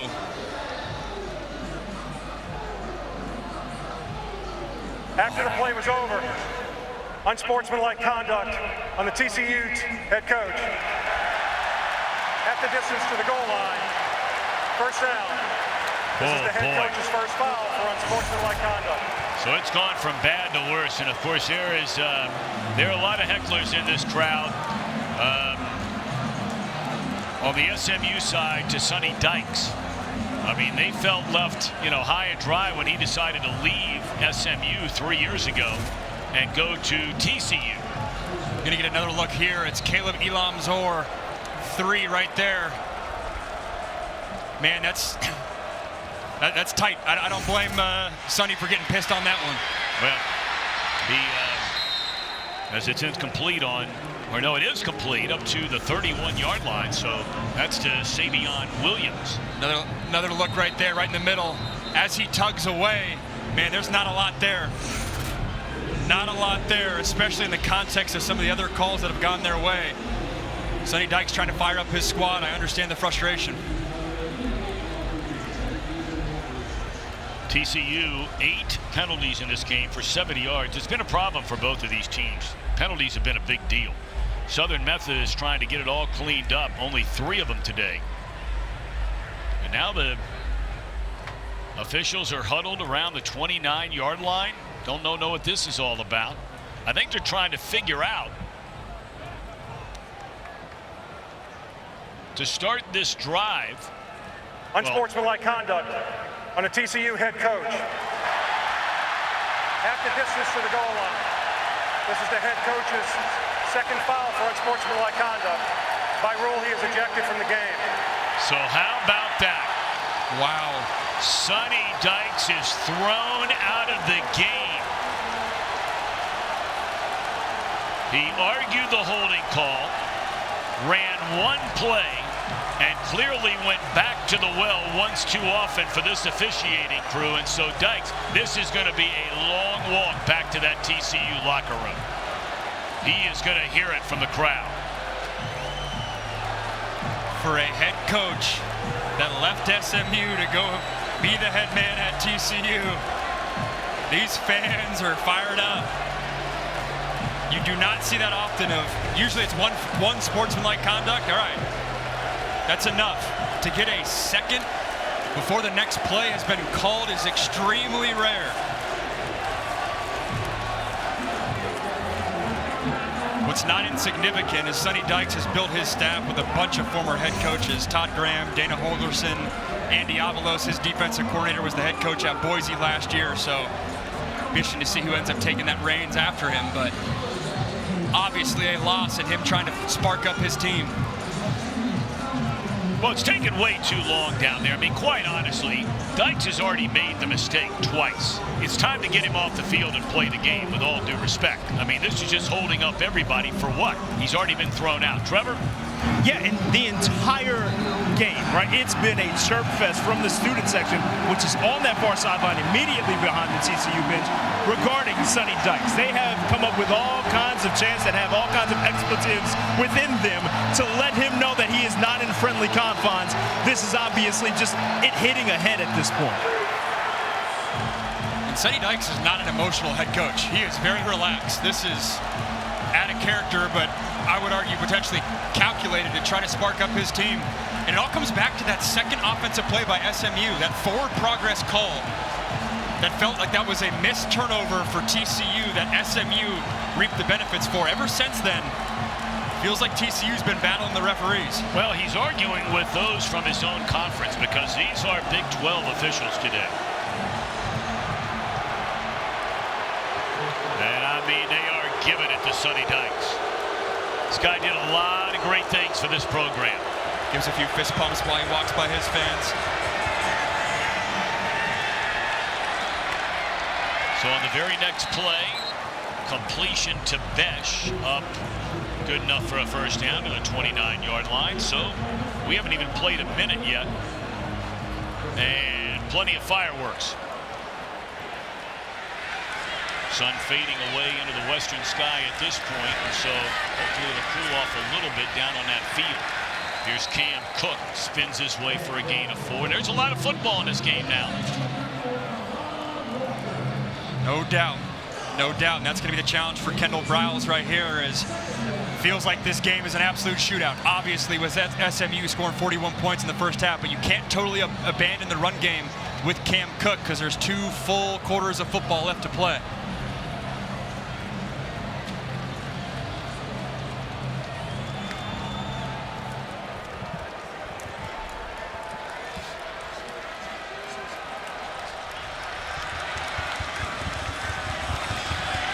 Protection, but having to lay it off out of the backfield. That is Cook on the catch, and he's up to the 35-yard line. They'll spot it at the 34, I beg your pardon. So that'll bring up a 3rd down and 5 for TCU. I know we've said it before, but Savion Williams, again, 3rd down, not on the field.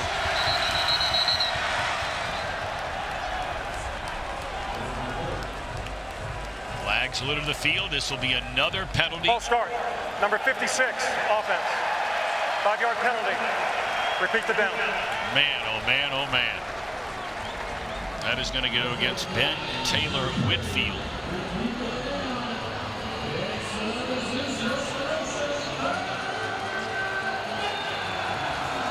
So you just went from a 3rd and 5 to now a 3rd and 10.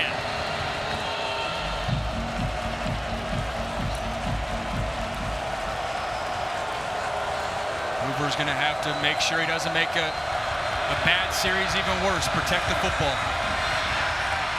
Wide open. Boy, that was soft coverage for a 3rd and 10. And Best still on his feet. And he's come close to midfield to the 48-yard line. That defender was a good solid 10 yards off the line of scrimmage. There's a lot of fear in that corner. Jack Bash had 200 yards receiving last week. They know how dynamic he is.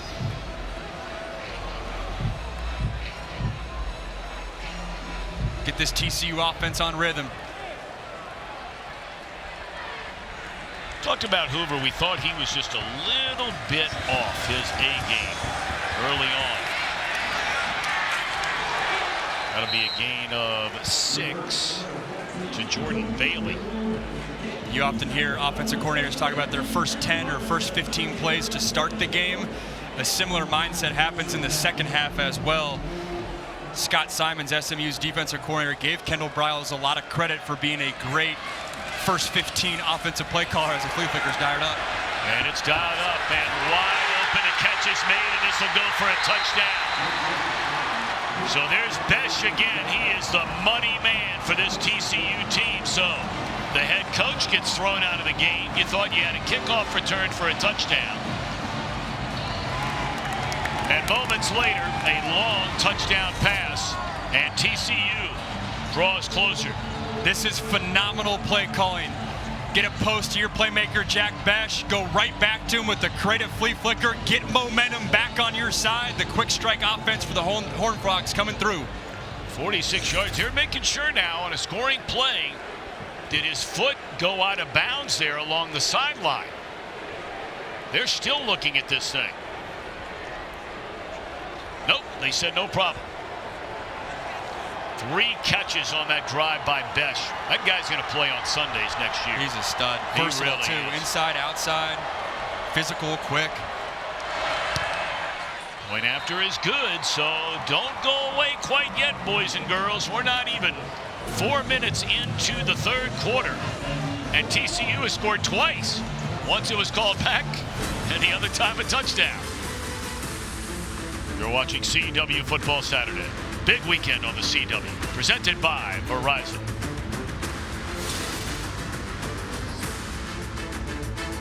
Worth when this game is played every year. That one back through the end zone, and it'll be first down at the 25. First possession of this half for SMU. And let's send it back to Mike in our studio. Hey, Michael.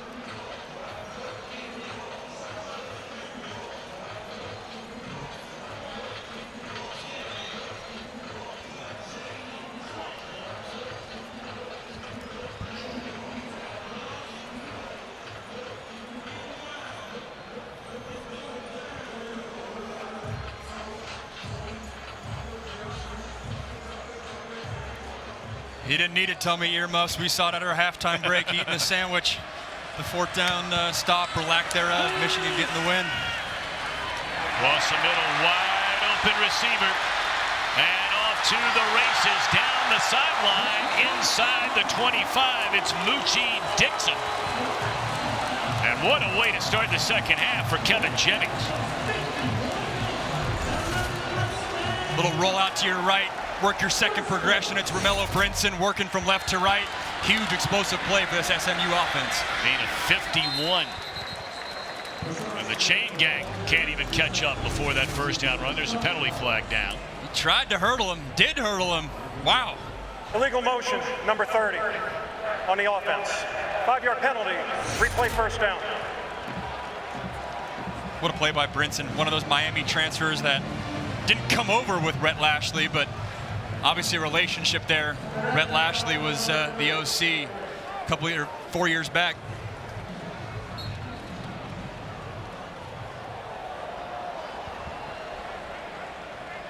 All right, so 1st and 10 becomes 1st and 15 after the penalty. And TCU is allowed to make defensive substitutions once SMU makes defensive substitutions, but you got to get off the field, and they're begging the big fella to get off the field. First down, and Did he get off the field? A timeout had to be called, I think, by SMU there. They didn't like what they saw, or maybe that play clock was winding down. It's a little bit of the gamesmanship going down a level. I think by reforming the Pac-12 from how the teams are perceived goes a long way. That's a great point. I've not heard anybody else say that. And you're a guy who grew up in the state of Washington. Then, of course, you committed after being so heavily recruited by everybody in the country. You signed on initially with USC. So, Pac-12, that's your born and raised. Without a doubt. And I think, from an outsider's perspective, it feels like just Washington State and Oregon State did the most they could with the hand that they were dealt and trying to rebuild this conference. You hear news that they might be adding 2 more members soon. We'll see. I know all Husky or Coug fans and Beaver fans are tracking that closely, but all in all, I think it's a very successful move for not only those 2 schools, but all 6. And of course, the ACC, the beneficiary of 2 old Pac-12 schools. That's thrown to the end zone and just out of the reach of Hudson. A rare incompletion by Kevin Jennings in this game. First half, 10 for 11. Started his first completion, or got a first completion this drive. Really like the way that he's played. For the most part, played within the system. It's been easy reads, too. I think Rhett Lashley's game plan's been smart. Hasn't been scanning the full field. A lot of plays that are cutting the field in the half. Your eyes go to one area, and high-low a single defender. So 3rd down and 11. TCU looking for a defensive stop. And the quarterback flushed out of the pocket, throws across his body, catch made, first down. And is it a touchdown? It is!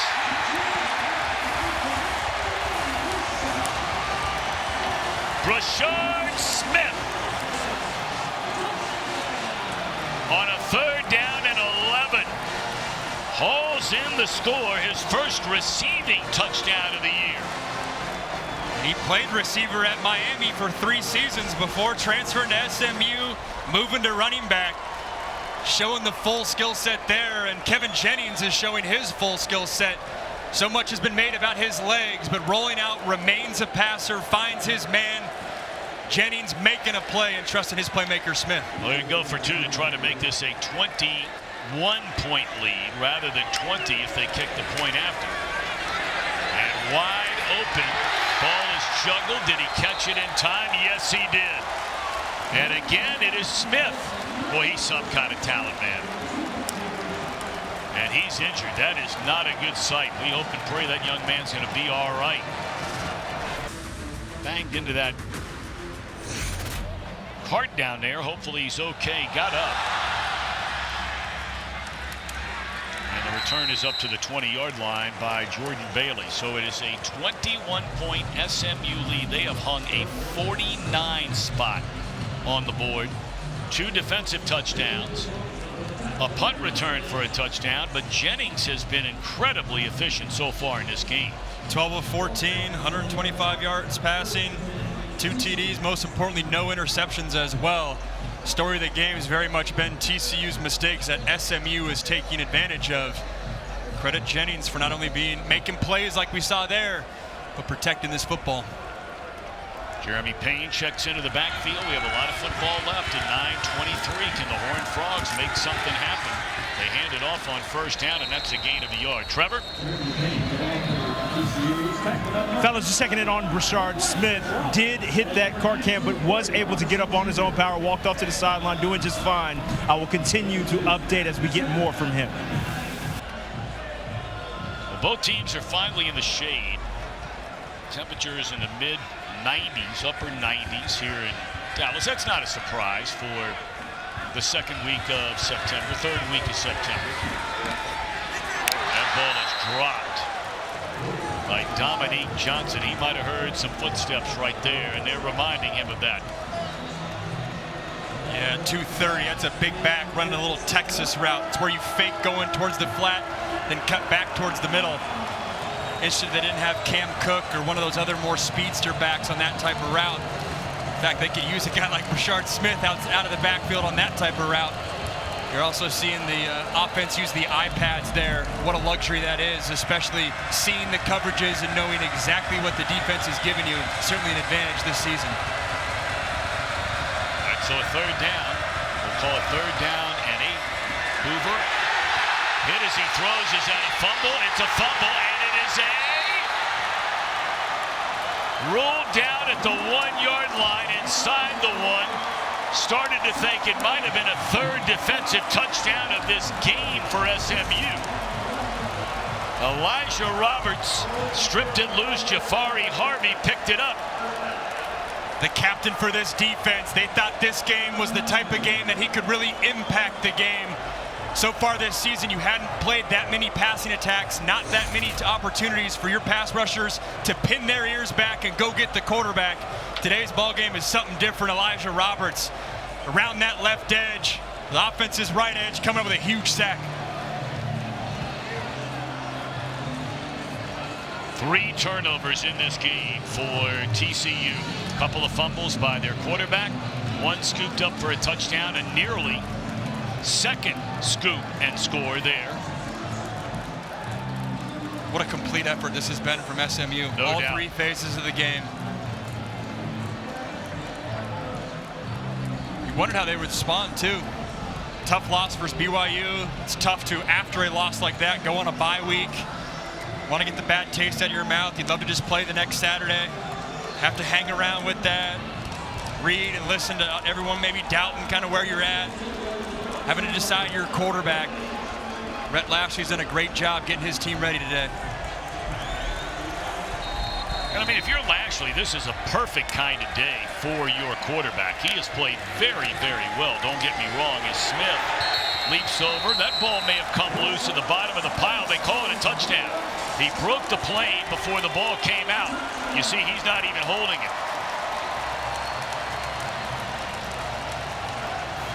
So Smith has scored the last, 14 points now for SMU. This is going to go down as a Brashard Smith, but man, Elijah Roberts, that sack fumble deep in TCU's own territory sets up an easy conversion for this SMU offense.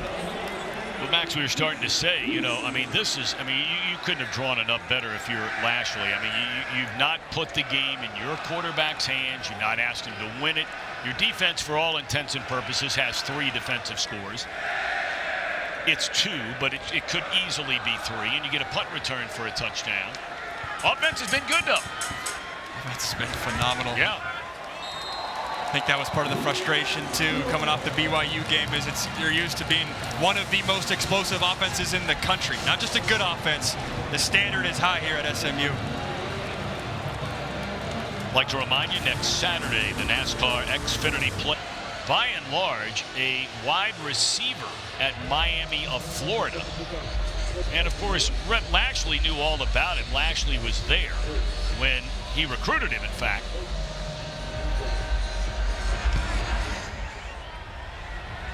Short kick, and then they bring him in here, and they're like, man, this guy's got to play running back. He's too good with the ball in his hands. And TCU brings that one. Closed captioning for CW Football Saturday is brought to you by Skechers Hands-Free Slip-Ins. You were starting to say. Just they're glad to have Brashard Smith, and it's interesting in this transfer portal era, you have to be very intentional with every single scholarship you give, and this is an SMU roster that has a bunch of receivers that they really like. And Rhett Lashley was wary of, hey, when you bring in a guy like Brashard Smith, you don't want to give the message to the rest of your receivers that you're trying to replace him. But you also need a running back, and you also have no problem getting another weapon for this offense. Handed off to Cam Cook, tries to break it to the outside, and just can't get that corner turn.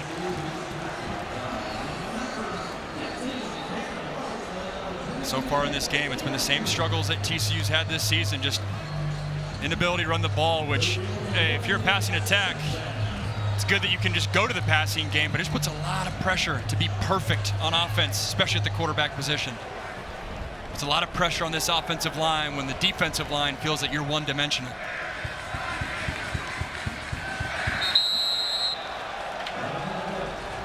And another penalty against number 71, offense.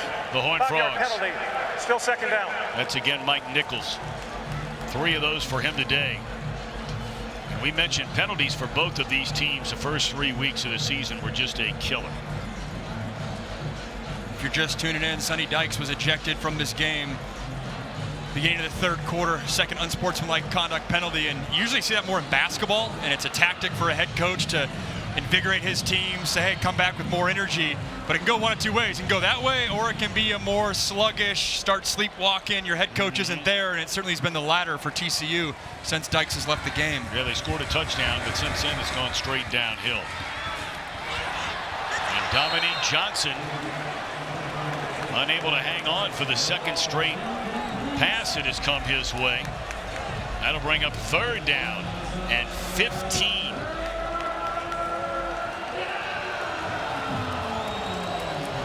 Third down last time they went Jack Besh's way. He's in the top of your screen.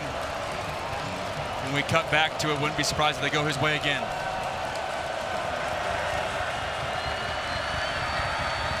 Need to get all the way out to the 39-yard line. And I think he was able to get there. That's a nice catch and then even better run by Eric McAllister. And that is good enough for a first down. McAllister's really coming along. A little curl route right at the sticks. Good pocket movement by Hoover. Finds a vacated window right there. Eric McAllister coming into this game. Only 6 catches for 108 yards. We've certainly felt his presence today. Well, you know, Savion Williams has not been much of a factor in this one. 3 catches for 50 yards. Besh has 5 for 101, and McAllister now has 4 for 56 yards. Being helped off the field here is Kobe Wilson, 2-time All-AAC performer, transfer from Temple and one of the team captains. I said it in the first half, but this SMU defense came into this game saying, hey, we can live right about that 250 yards passing, that Hoover being, that's a win. That's a great day. He's already at 281 yards, but it still feels like the SMU defense has made it tough for him. It's made it hard. He's already had 35 attempts, and we got 6:50 left in the third quarter. Yeah, what that graphic didn't tell you is he's fumbled twice, and both resulting in touchdowns. Pump fake, looking down the sideline. Defender fell, bought for the fake. And that is Besh on a long catch. He went over 200 yards in the loss against Central Florida last week. And he's banging on the door here in the middle of the third quarter for getting there again. Look at this route. Look at how fast he chops it down and then gets back up to 60 quick. 0 to 60 real quick.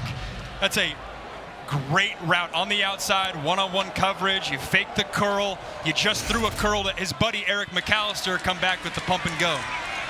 Try to run it again and just nowhere to go against this SMU defense. Kilgore, who they wondered if he was going to play today. He's been troubled with turf toe. Young man who grew up in Katy, Texas, was actually recruited to play both for the Army and Naval Academies. At a certain point, too, you got to keep feeding the rock to Jack Besh. Up to 131 yards. You can feel TCU trying to establish the run, but we're getting deep into the third quarter. And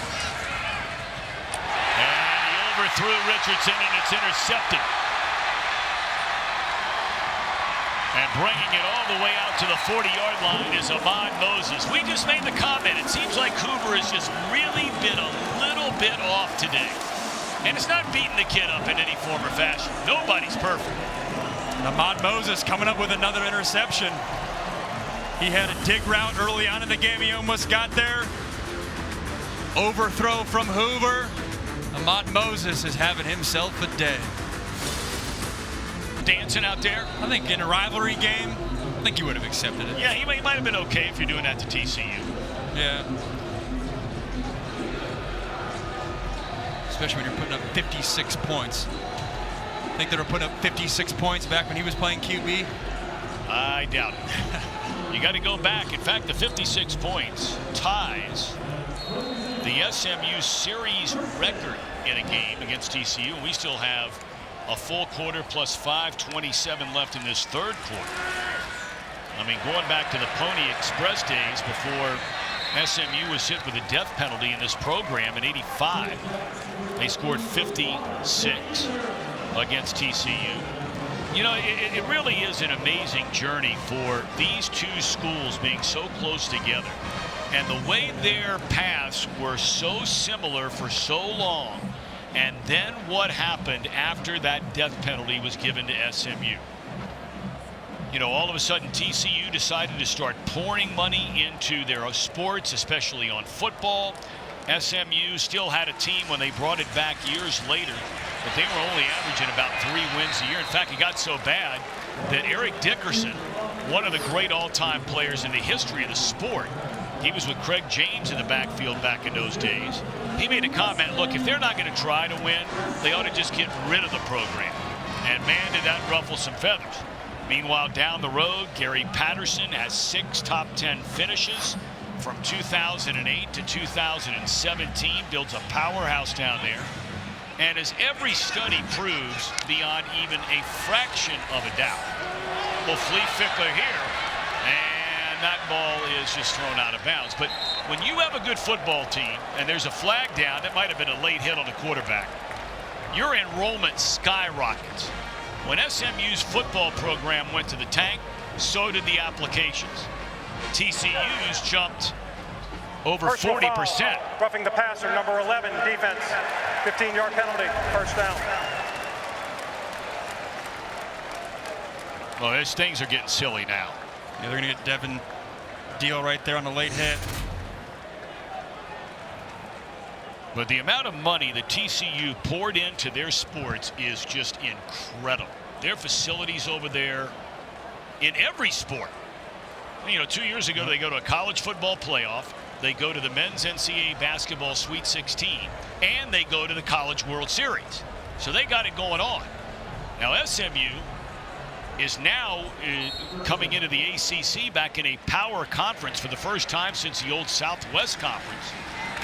Now all of a sudden you're seeing all that money start to pour in again to SMU. Yeah, you mentioned the death penalty changing the landscape for these two schools. Well, the NIL era that is now here certainly has given SMU a path to obviously the Power Four, which they are in. But they're not slowing down either. I mean, it's one thing just to be in there, but they expect to compete at a high level on the back of NIL and what this school can, from a booster standpoint, can support this football team. SMU is a program to look out for. Jennings steps up, gonna keep it himself. Needed to get to the 31-yard line, and he is a yard short, it looks like, of a first down. So this will be 3rd down and 1. Clock continues to run, 3:27 in the third. Been impressed with Jennings' feel in the pocket. You can see the athleticism that he has, but it's almost like an NFL quarterback. He doesn't always tap into it. Almost like watching Geno Smith on the Seahawks. You know he can run, but he only does it when he absolutely have to. And I think if you're Rhett Lashley, you got to love the fact that your quarterback's willing to protect himself and wants to win from the pocket. Brashard Smith, powerful running. And he will get a first down close to the 25, 26-yard line. It's interesting, too. Rhett Lashley made the comment that, yes, we're in the Power Four, but we do not have a Power Four roster yet. What he meant by that is just the depth that you need to really compete week in, week out, all season long. They're obviously getting there quickly with the transfer portal additions. Brashard Smith's one of them. But you look at this game today, they are the more physical team than TCU. And so if you're saying that comment without necessarily having a true Power Four roster depth, that's saying something.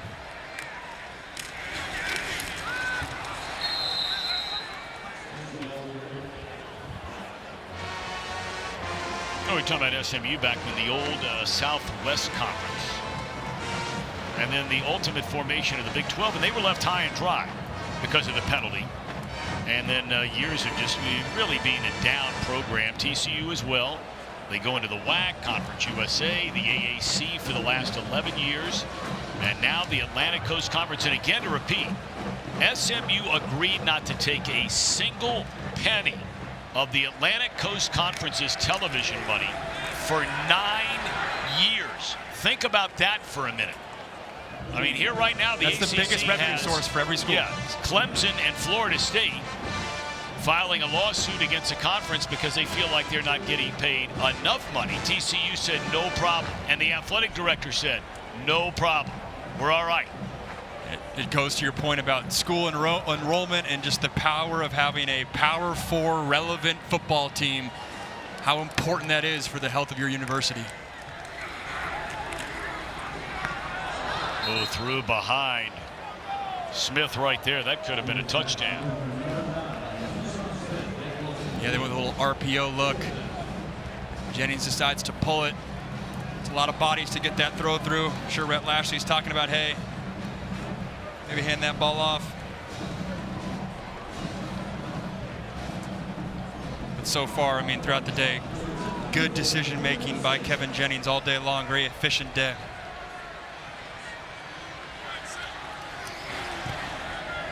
Here's a field goal try. Boy, this kid has been money in the bank. Colin Rogers, he's among the very best in college football through the first month of this season. You're saying and one, too. Got some contact there in the legs. Well, let's take a look at this. It's always scary as a kicker. It reminds me as a quarterback when your plant leg plants in there and you got defenders coming down by your knee and ankle. Who says kickers aren't tough? You got to be gutsy to have your full plant leg in there, knowing that guys are diving at your knees and ankles. Well, we didn't get a good look at that. I mean, he's a little upset about it. I don't know if somebody was shoved into him. No. Here we go. See that left plant leg down. Rolls his ankle a little bit there. And then you always wonder about the left hyperextension of the knee. The TCU defenders by his left knee. Probably more of a scare than anything, at least hopefully. 59-28, so that's an all-time SMU record in this series. 59 points. And we still have an entire quarter plus to go. Turn on college football, the Lane Kiffins, the Lincoln Rileys, those guys get a lot of credit. Chip Kelly for putting up a bunch of points. Josh Heupel at Tennessee. Rhett Lashley, he's in that conversation and has been. Been up for the Broyles Award 4 times as an offensive coordinator, the only guy to do it at 4 different schools. Reason why is he's putting up points at each stop of the way. Yeah. You know, a couple of interesting games, really interesting around college football. Mike and the gang gave you the lowdown. Michigan on 4th and goal in the final 15 seconds scores to beat USC in the first ever Big Ten game for USC, going on the road to play at the Big House. You also had Utah playing at Oklahoma State.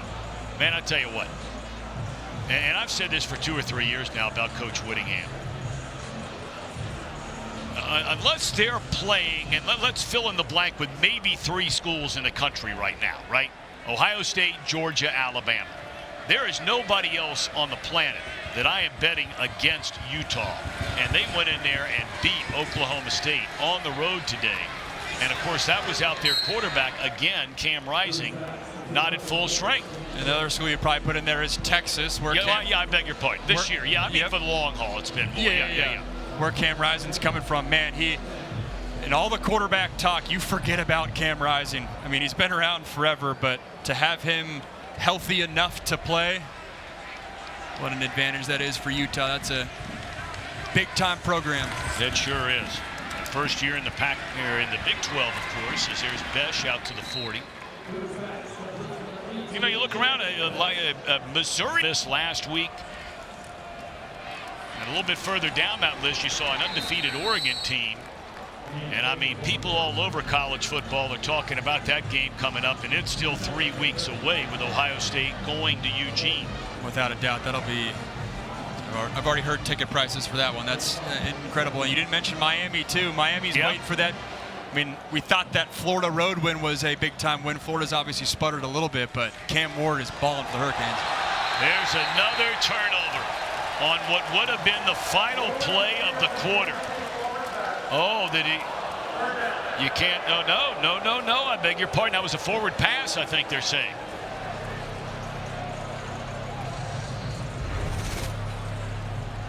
Let's see, he's right there on that 45-yard line. Oh, Bebe, that's right down the line. Yep. Forward pass is under further review. And again, it feels like one of those where we're going to go with the call on the field. It's going to have major weight in how this thing plays out. You know, you were talking about Miami. Miami just underway tonight. They're undefeated. Cam Ward off to a great start. Clemson all of a sudden, after a really ugly opening season loss against Georgia, they put it on number 21 NC State today. They did. We were talking about that off air too, is you can draw your conclusion on a team by seeing them one time, and then you don't see them for a few weeks, and they can reinvent themselves, and that's the nature of college football. Long season.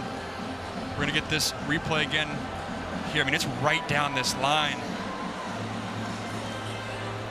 Like, literally, he's throwing it on the 40, lands on the 40. They're the other team in the ACC to keep an eye on. Again, this year they played in the ACC championship game last year as Louisville. Cardinals got a nice team. And again, ruling on the field, incomplete pass. I don't see anything there that says, hey, that's a lateral. I expect this to stand.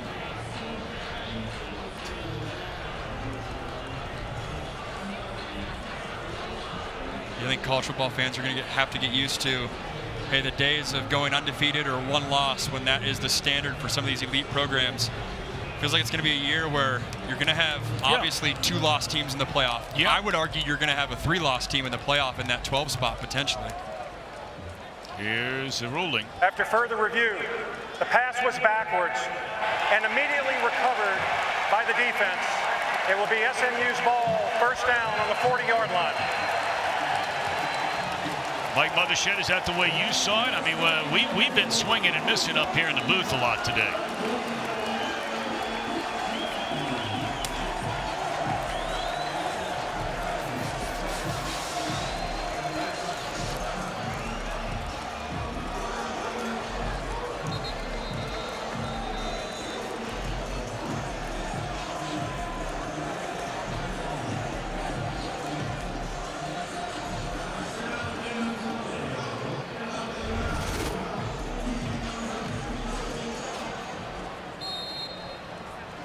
Okay, fair enough. Man, we've had a lot of tight calls in today's game. Yeah, we really have. Quarterback cuts it loose. Contact down there around the 25-yard line, and that'll be the final play of the third quarter. What a day today for into this one.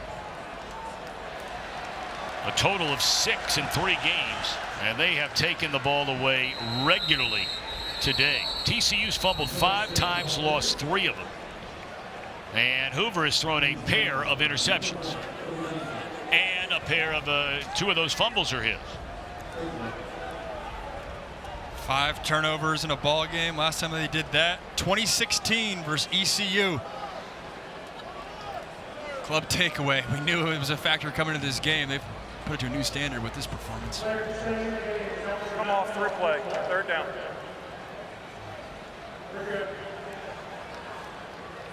Clock running at 14:30, just underway here in the 4th. They're continuing to put the ball up in the air, let Jennings do his thing. That's a big tight end, R.J. Maryland. There's another guy. We talked about Besh on one side, and there are plenty on both sides. But you can mark it down. Maryland is going to play at the next level no a year doubt. from now.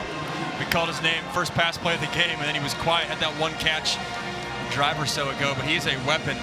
It's unique to have a tight end on your roster that can be a vertical downfield threat. So many receivers we've talked about in this game, running backs as well, but R.J. Maryland's a baller. They're trying to figure out who they reminded him. He reminded the staff of, as this will be a field goal try from 53 yards. Already 3 50-plus field goals this year.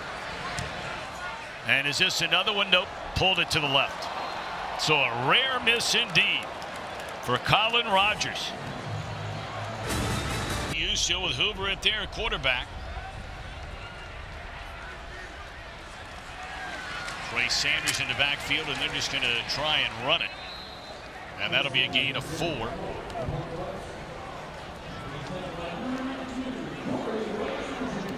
Yeah, if you're TCU at this point, trying to find answers going into next week, as you can see, trying to do tempo, see if they can get a quick score here, but looking ahead, had no momentum this second half at all. Can't let that drag into next week. Long ball down the sideline, and it is caught down there. And once again, having a big-time day today, the former Boise State Bronco, Eric McAllister. He's found a nice little roll on the outside. One-on-one coverage, inside corner, gives him a quick move at the line, then it's a vertical shot. Who's just faster? You said it, Tom. He's made an impact on the outside lane for this Horned Frog offense.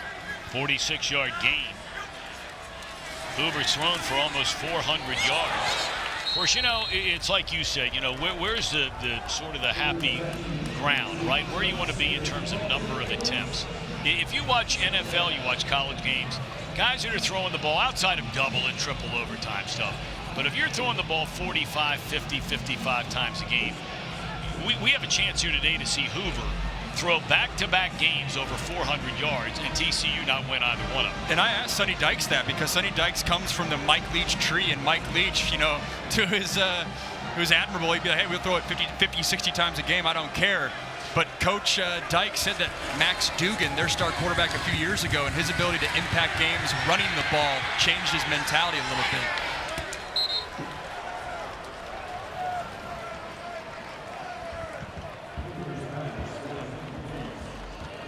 Mentality being that, hey, having a running quarterback or running back can allow you to put games away. Dugan obviously had a lot of success getting them to a CFP title game. An air raid guy, now incorporating a little bit more run principles. Closed captioning presented by Skechers. Free slip-ins. Hands-free slip-ins. Steps into that throw. Besh cuts it back up through the middle, and that is a touchdown for Jack Besh. He's closing in on a 200-yard receiving game as he did his last time out. And that is his 8th catch of the day. His first touchdown of the day. I tell you what, he came into this game with 350 yards receiving. Had almost 200 more in this game. Besh is dynamic, and it's been fun watching too. He was more of a inside receiver. Injury forced him out wide, and because he has that physical body, you think of him more as a inside receiver. But man, he's a weapon on the outside. Second score of the game for Besh. We're watching CW Football Saturday, presented by Verizon.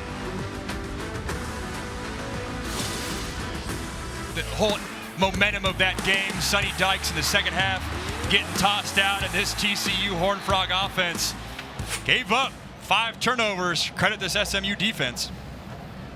I'm going to see a rare onside kick attempt, and fielded cleanly over there, and so SMU will get the football. Barely 3 yards on the other side of the midfield stripe.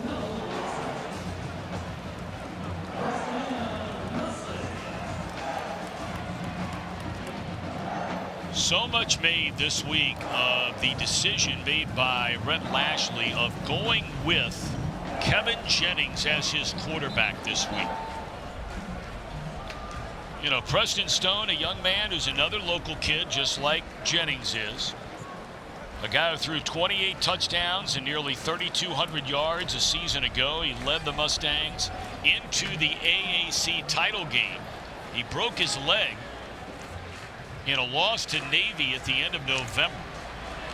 And the first start that Jennings ever made was in that title game against Tulane. Keep it on the ground to Brashard Smith, and he has a gain of 10 on first down. Today's aerial coverage is brought to you by the Lucas Oil Company. We thank them for their hard work again this year and again this week. And yeah, Tom, to your point, both those quarterbacks voted captain by their team. Super unique. Preston Stone and Kevin Jennings wearing that C on their chest. Sometimes you see the more veteran quarterback get captain, and then if they go with the younger guy, all right, that plays out. But for both guys to be viewed as leaders, yeah, that's why this decision was so tough. It was two guys with a proven track record of producing at a high level. Well, you know, he talked about it was a legitimate competition when fall camp began. But then, you know, a couple of his assistant coaches said to him, Coach, look, you know, Stone was mighty good for us, and if that old adage, if you buy into it about you shouldn't lose your job because of an injury, then if you feel like they're neck and neck, shouldn't we go with Stone? And that's been the conversation all week in the college football world with Arch Manning and Quinn Ewers at Texas. I think there's a lot of truth to that, especially if you're producing at a high level, especially if you're leading your team to a conference championship type of performance. It's a delicate situation to balance. I've been a part of many quarterback competitions, but the second that you know, I think you owe it to your team to decide on a guy, pick it and stick with him. Brashard Smith spins out of a tackle and stays in bounds. He was driven out of bounds at the very end, but they're going to keep the clock rolling. And there is it looks like either an injured or a cramping player. That is Justin Osborne, who moved from right tackle to right guard this week. Logan Parr went from right guard to left guard this week. The center, Clark, went to left tackle this week. And P.J. Williams went from left tackle to right tackle this week. And credit this offensive line. Struggled in pass protection versus BYU 2 weeks ago. Only one sack tonight.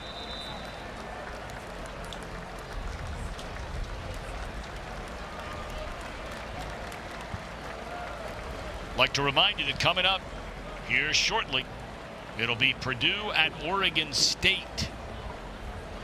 Oregon State hung around for a while against Oregon last week.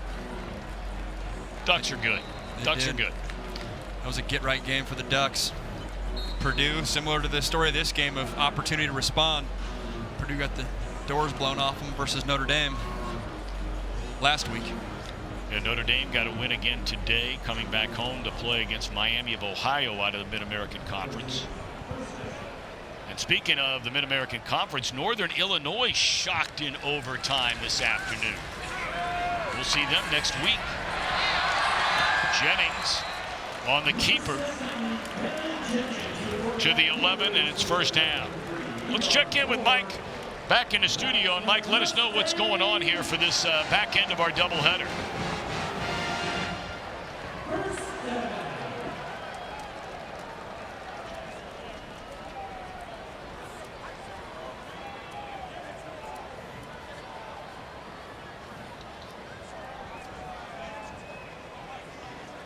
All righty, thank you very much, Mike.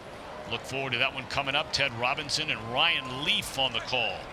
Reser Stadium in Corvallis is a fun atmosphere at night. It is. And the students are finally back. They don't start till the middle of September. Here's Brashard Smith, still on his feet all the way down inside the 2 to the 1 yard line. And I mean, SMU is not letting up on the gas pedal in this one. Look at the vision by Brashard Smith and the patience too. Setting up those blocks, slippery right in there, protecting the football, keeping the feet moving. As we get to the up cam, look at him drive these legs. First contact. There's multiple Horned Frog defenders there. He makes contact at 2 yards. That ends up being an 8-yard run.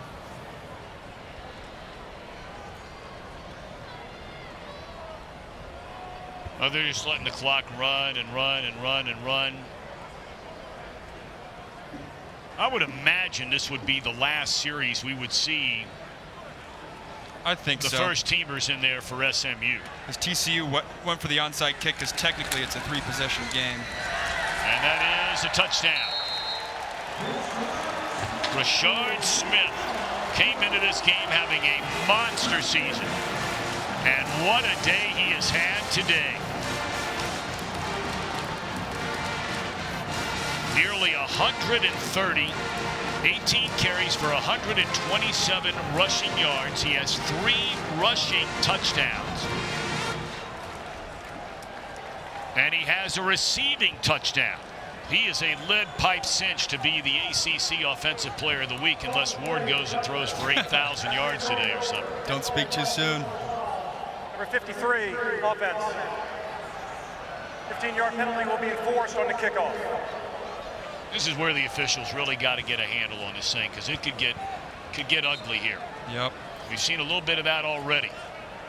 Ja'Kai Clark was down early on in the game. Good to see him back in there.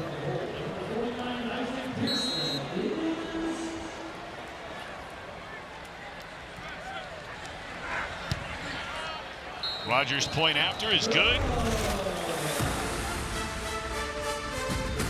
You're watching CW Football Saturday, presented by Verizon. He has clearly been the player of the game today.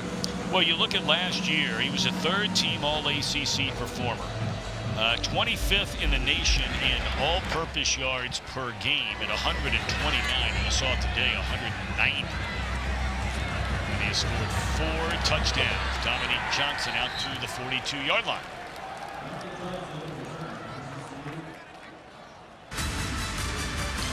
You're watching CW Football Saturday, presented by Verizon.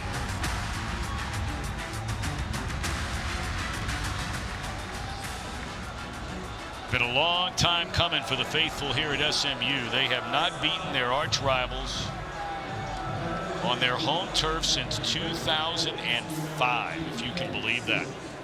Ken Seals will now take over at quarterback. The day/night is over for Hoover, who goes 28 of 43, 381 yards, 3 touchdowns. He fumbled twice. There were a couple of interceptions in the game. First ones he's thrown all year. Yeah, you said it wasn't the clean day that we're used to with Josh Hoover, and it's tough, man. When you only have 39 yards rushing, that's just a lot of pressure that the quarterback's got to wear. He threw for 380 yards, but you said it, the turnovers were the difference.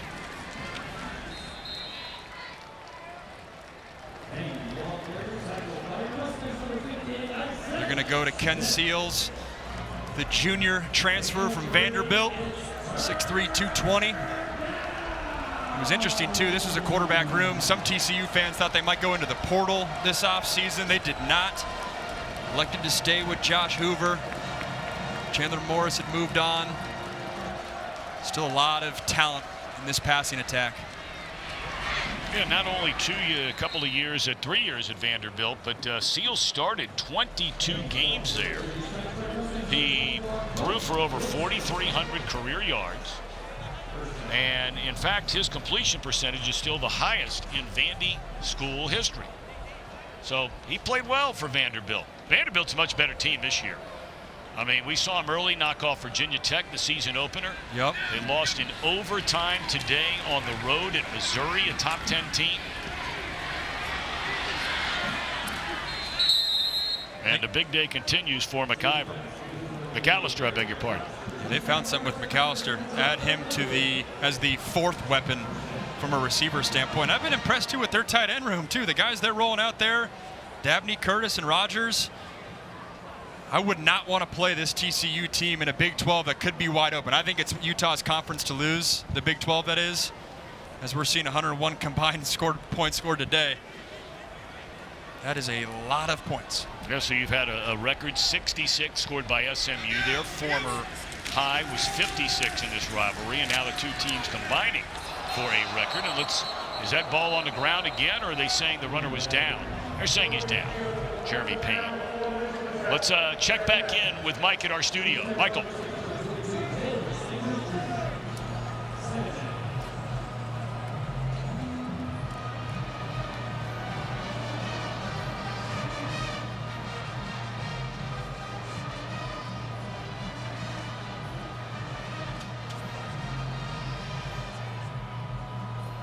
All righty, fellas. Well, hopefully we'll get that one back to you ASAP. We're down to 5:25 to go.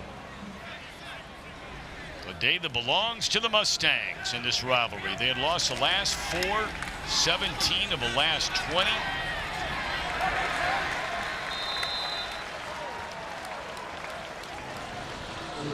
That right there will be something that shows up on film when they watch it on Monday. This SMU defense flying around, tackling in space.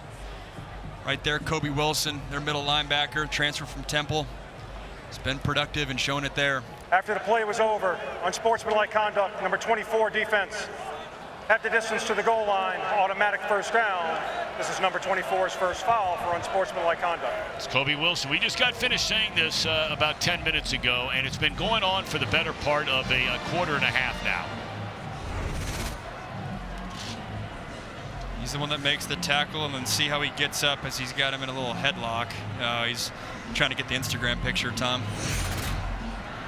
Well, if anyone would know about that, that would be Max Brown. Hey, I saw you taking pictures for your daughter's Instagram at halftime. You wear all the hats. Maybe for hers. But, I mean, you and your bride, man, I mean, you guys are like all the rage. Come check out the football content, Instagram, TikTok.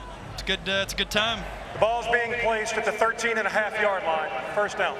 So they just look up your name? What do they look up? There we go. Max Brown right there. You'll see a guy with the 5-head, 4-head, and you'll be like, hey, that's the guy I was listening to in the battle for the Iron Skillet. No, it's fun. We're active on social media, and that's the world we live in nowadays. You're not lying. I mean, your wife, former volleyball player at USC, she's the big leagues. Oh, without a doubt. It is definitely it's her show. I got neighbors for sure. of mine that know about it. Oh yeah. No, it's she's the best. Crushes it in social media, crushes it in her business, and Tom, I'm just trying to make sure I hold up my end of the bargain. Amen, brother. Amen. That's all we're trying to do. For those that have been married long enough, you know that.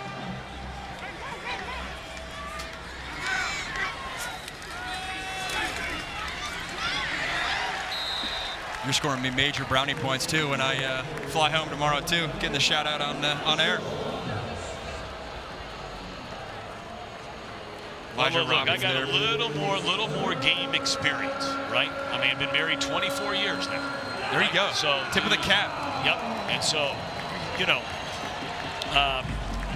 if I can, help you. You're helping a brother out. You're helping a partner out. A long flight tomorrow. There we go. 15 straight weekends away. That's right. Tom's looking out. That's right. I'm looking out for you. I mean, when you're married 24 years, it's hopeless at that point. But you still got to fight and change. That one taken down close to a first down on third down. Dominique Johnson, a ring of a fourth, and I would suspect. You scored brownie points today, too. Getting a dinner last night with your daughter. Oh, yeah. Bringing her today. Yeah.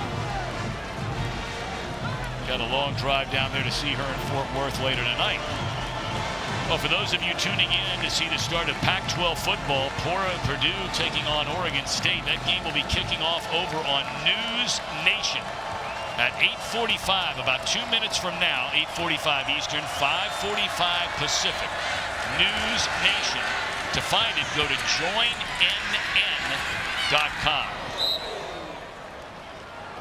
And that'll be enough for a first down for Jordan Bailey. There's a touchdown. He got into the end zone. There's a flag down there in the corner, it looks like,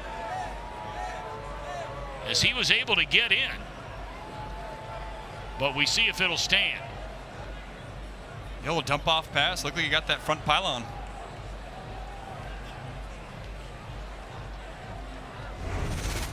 As he's stretching for this front pylon, let's see if there's a late hit at all. Result of the play is a touchdown. During the play, personal foul, targeting, number 13, the defense.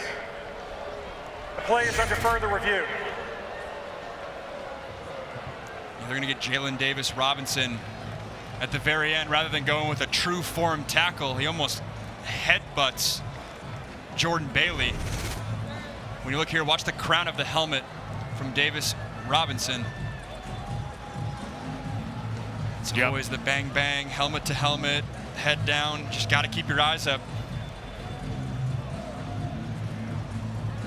That is maybe the least violent targeting that I have seen. In terms of a guy stretching out. Just trying to headbutt him there at the end. Not insignificant too when if you have to move. That's why Rhett Lashley is so frustrated. Targeting penalty, might have to miss the first half of the next game for your starting corner. Well, I mean, in all fairness, the rule is the rule. You know, it may not have been a violent shot, but if you lower your head and you make contact with the head of the other player, I mean, it is what it is.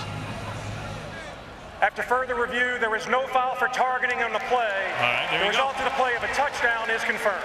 Okay, there you go. So you called it. Yeah, and I wonder if it was a little bit off the side of his helmet, that I wonder if that's what got him in the green. But again, looking forward to next week. That's a huge break for SMU. 10 plays, 53 yards, took 5:21.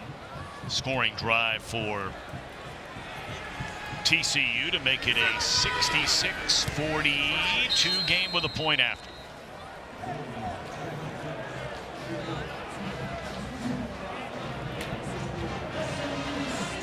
Leave his head man at UCLA, go to Ohio State to call plays. Lane Kiffin gave up play calling duties at Ole Miss.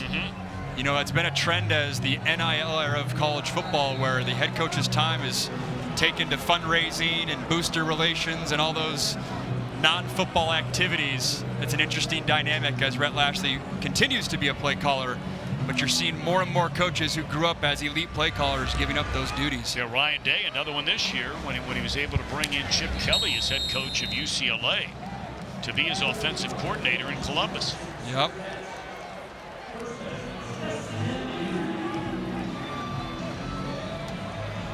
$66 points, most ever versus TCU. What a win this is ultimately going to be for SMU. And you did it on all three phases too, man. The defensive turnovers and touchdowns. Should have had 2 punt returns. He got 1 though. Just a complete effort today. And this is the first of 3 big games in a row. They get into ACC play next week, and guess who's coming to town? And look, they might be 0-3 Florida State. They are 0-3 Florida State, but it's still Florida State. Still Florida State. And they're coming here next weekend, and the weekend after that, the team that lost to Florida State in the ACC championship game, Louisville, who's undefeated to begin this year and ranked in the top, they'll be in the top 15, 17 in the polls when they come out tomorrow night, Monday morning. Won again today, big. And so, you know, I mean, you look at this run right now, you know, Florida State at home, Louisville on the road, along with Stanford and Duke. That's 3 in a row. But I tell you, they got a good closing slate. Cal, though, has surprised a lot of people. But these next 3 games, including today, which you're going to win, but then Florida State at home, followed by Louisville. And if they can find a way to win those 2 games, man, they are right there.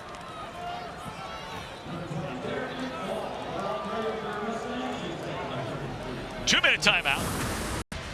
New quarterback Keldrick Luster takes over for SMU. 2 minutes to go. They're going to keep it on the ground. And that is Luster. They like his future here at SMU very much. Another Dallas product, McKinney, Texas. And Tom, back to your point about the ACC too, if you look at the landscape, you're probably thinking, hey, Miami's going to have 1 seat at the conference title game. But outside of that, it's really wide open in terms of that next tier. So if you're SMU, you know, even if you do take your lumps throughout this season, it could be one of those things where just find a way to get in the conference title game. And then if you can win that one, not to just totally give it to Miami already. Obviously, there's a lot of season left. But the ACC, with so many teams being bunched up in that next tier, and we'll see what happens with Clemson, obviously, it'll be a fun stretch here in October, November. And Virginia Tech believes it's going to play its way into better days ahead after that season-opening loss. I'd like to thank our producer, Scott Snyder, our director, Lonnie Dale, our entire crew, both those that travel with us every single week who do a phenomenal job. And we're so grateful to be a part of this crew each and every week. And those who live here in the greater Metroplex area.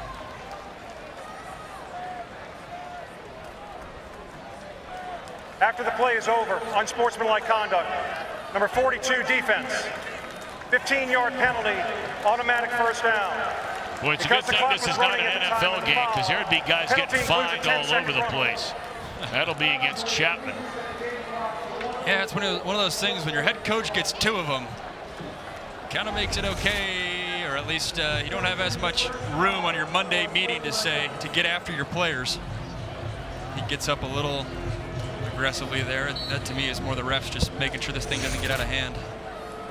So just down to the final minute.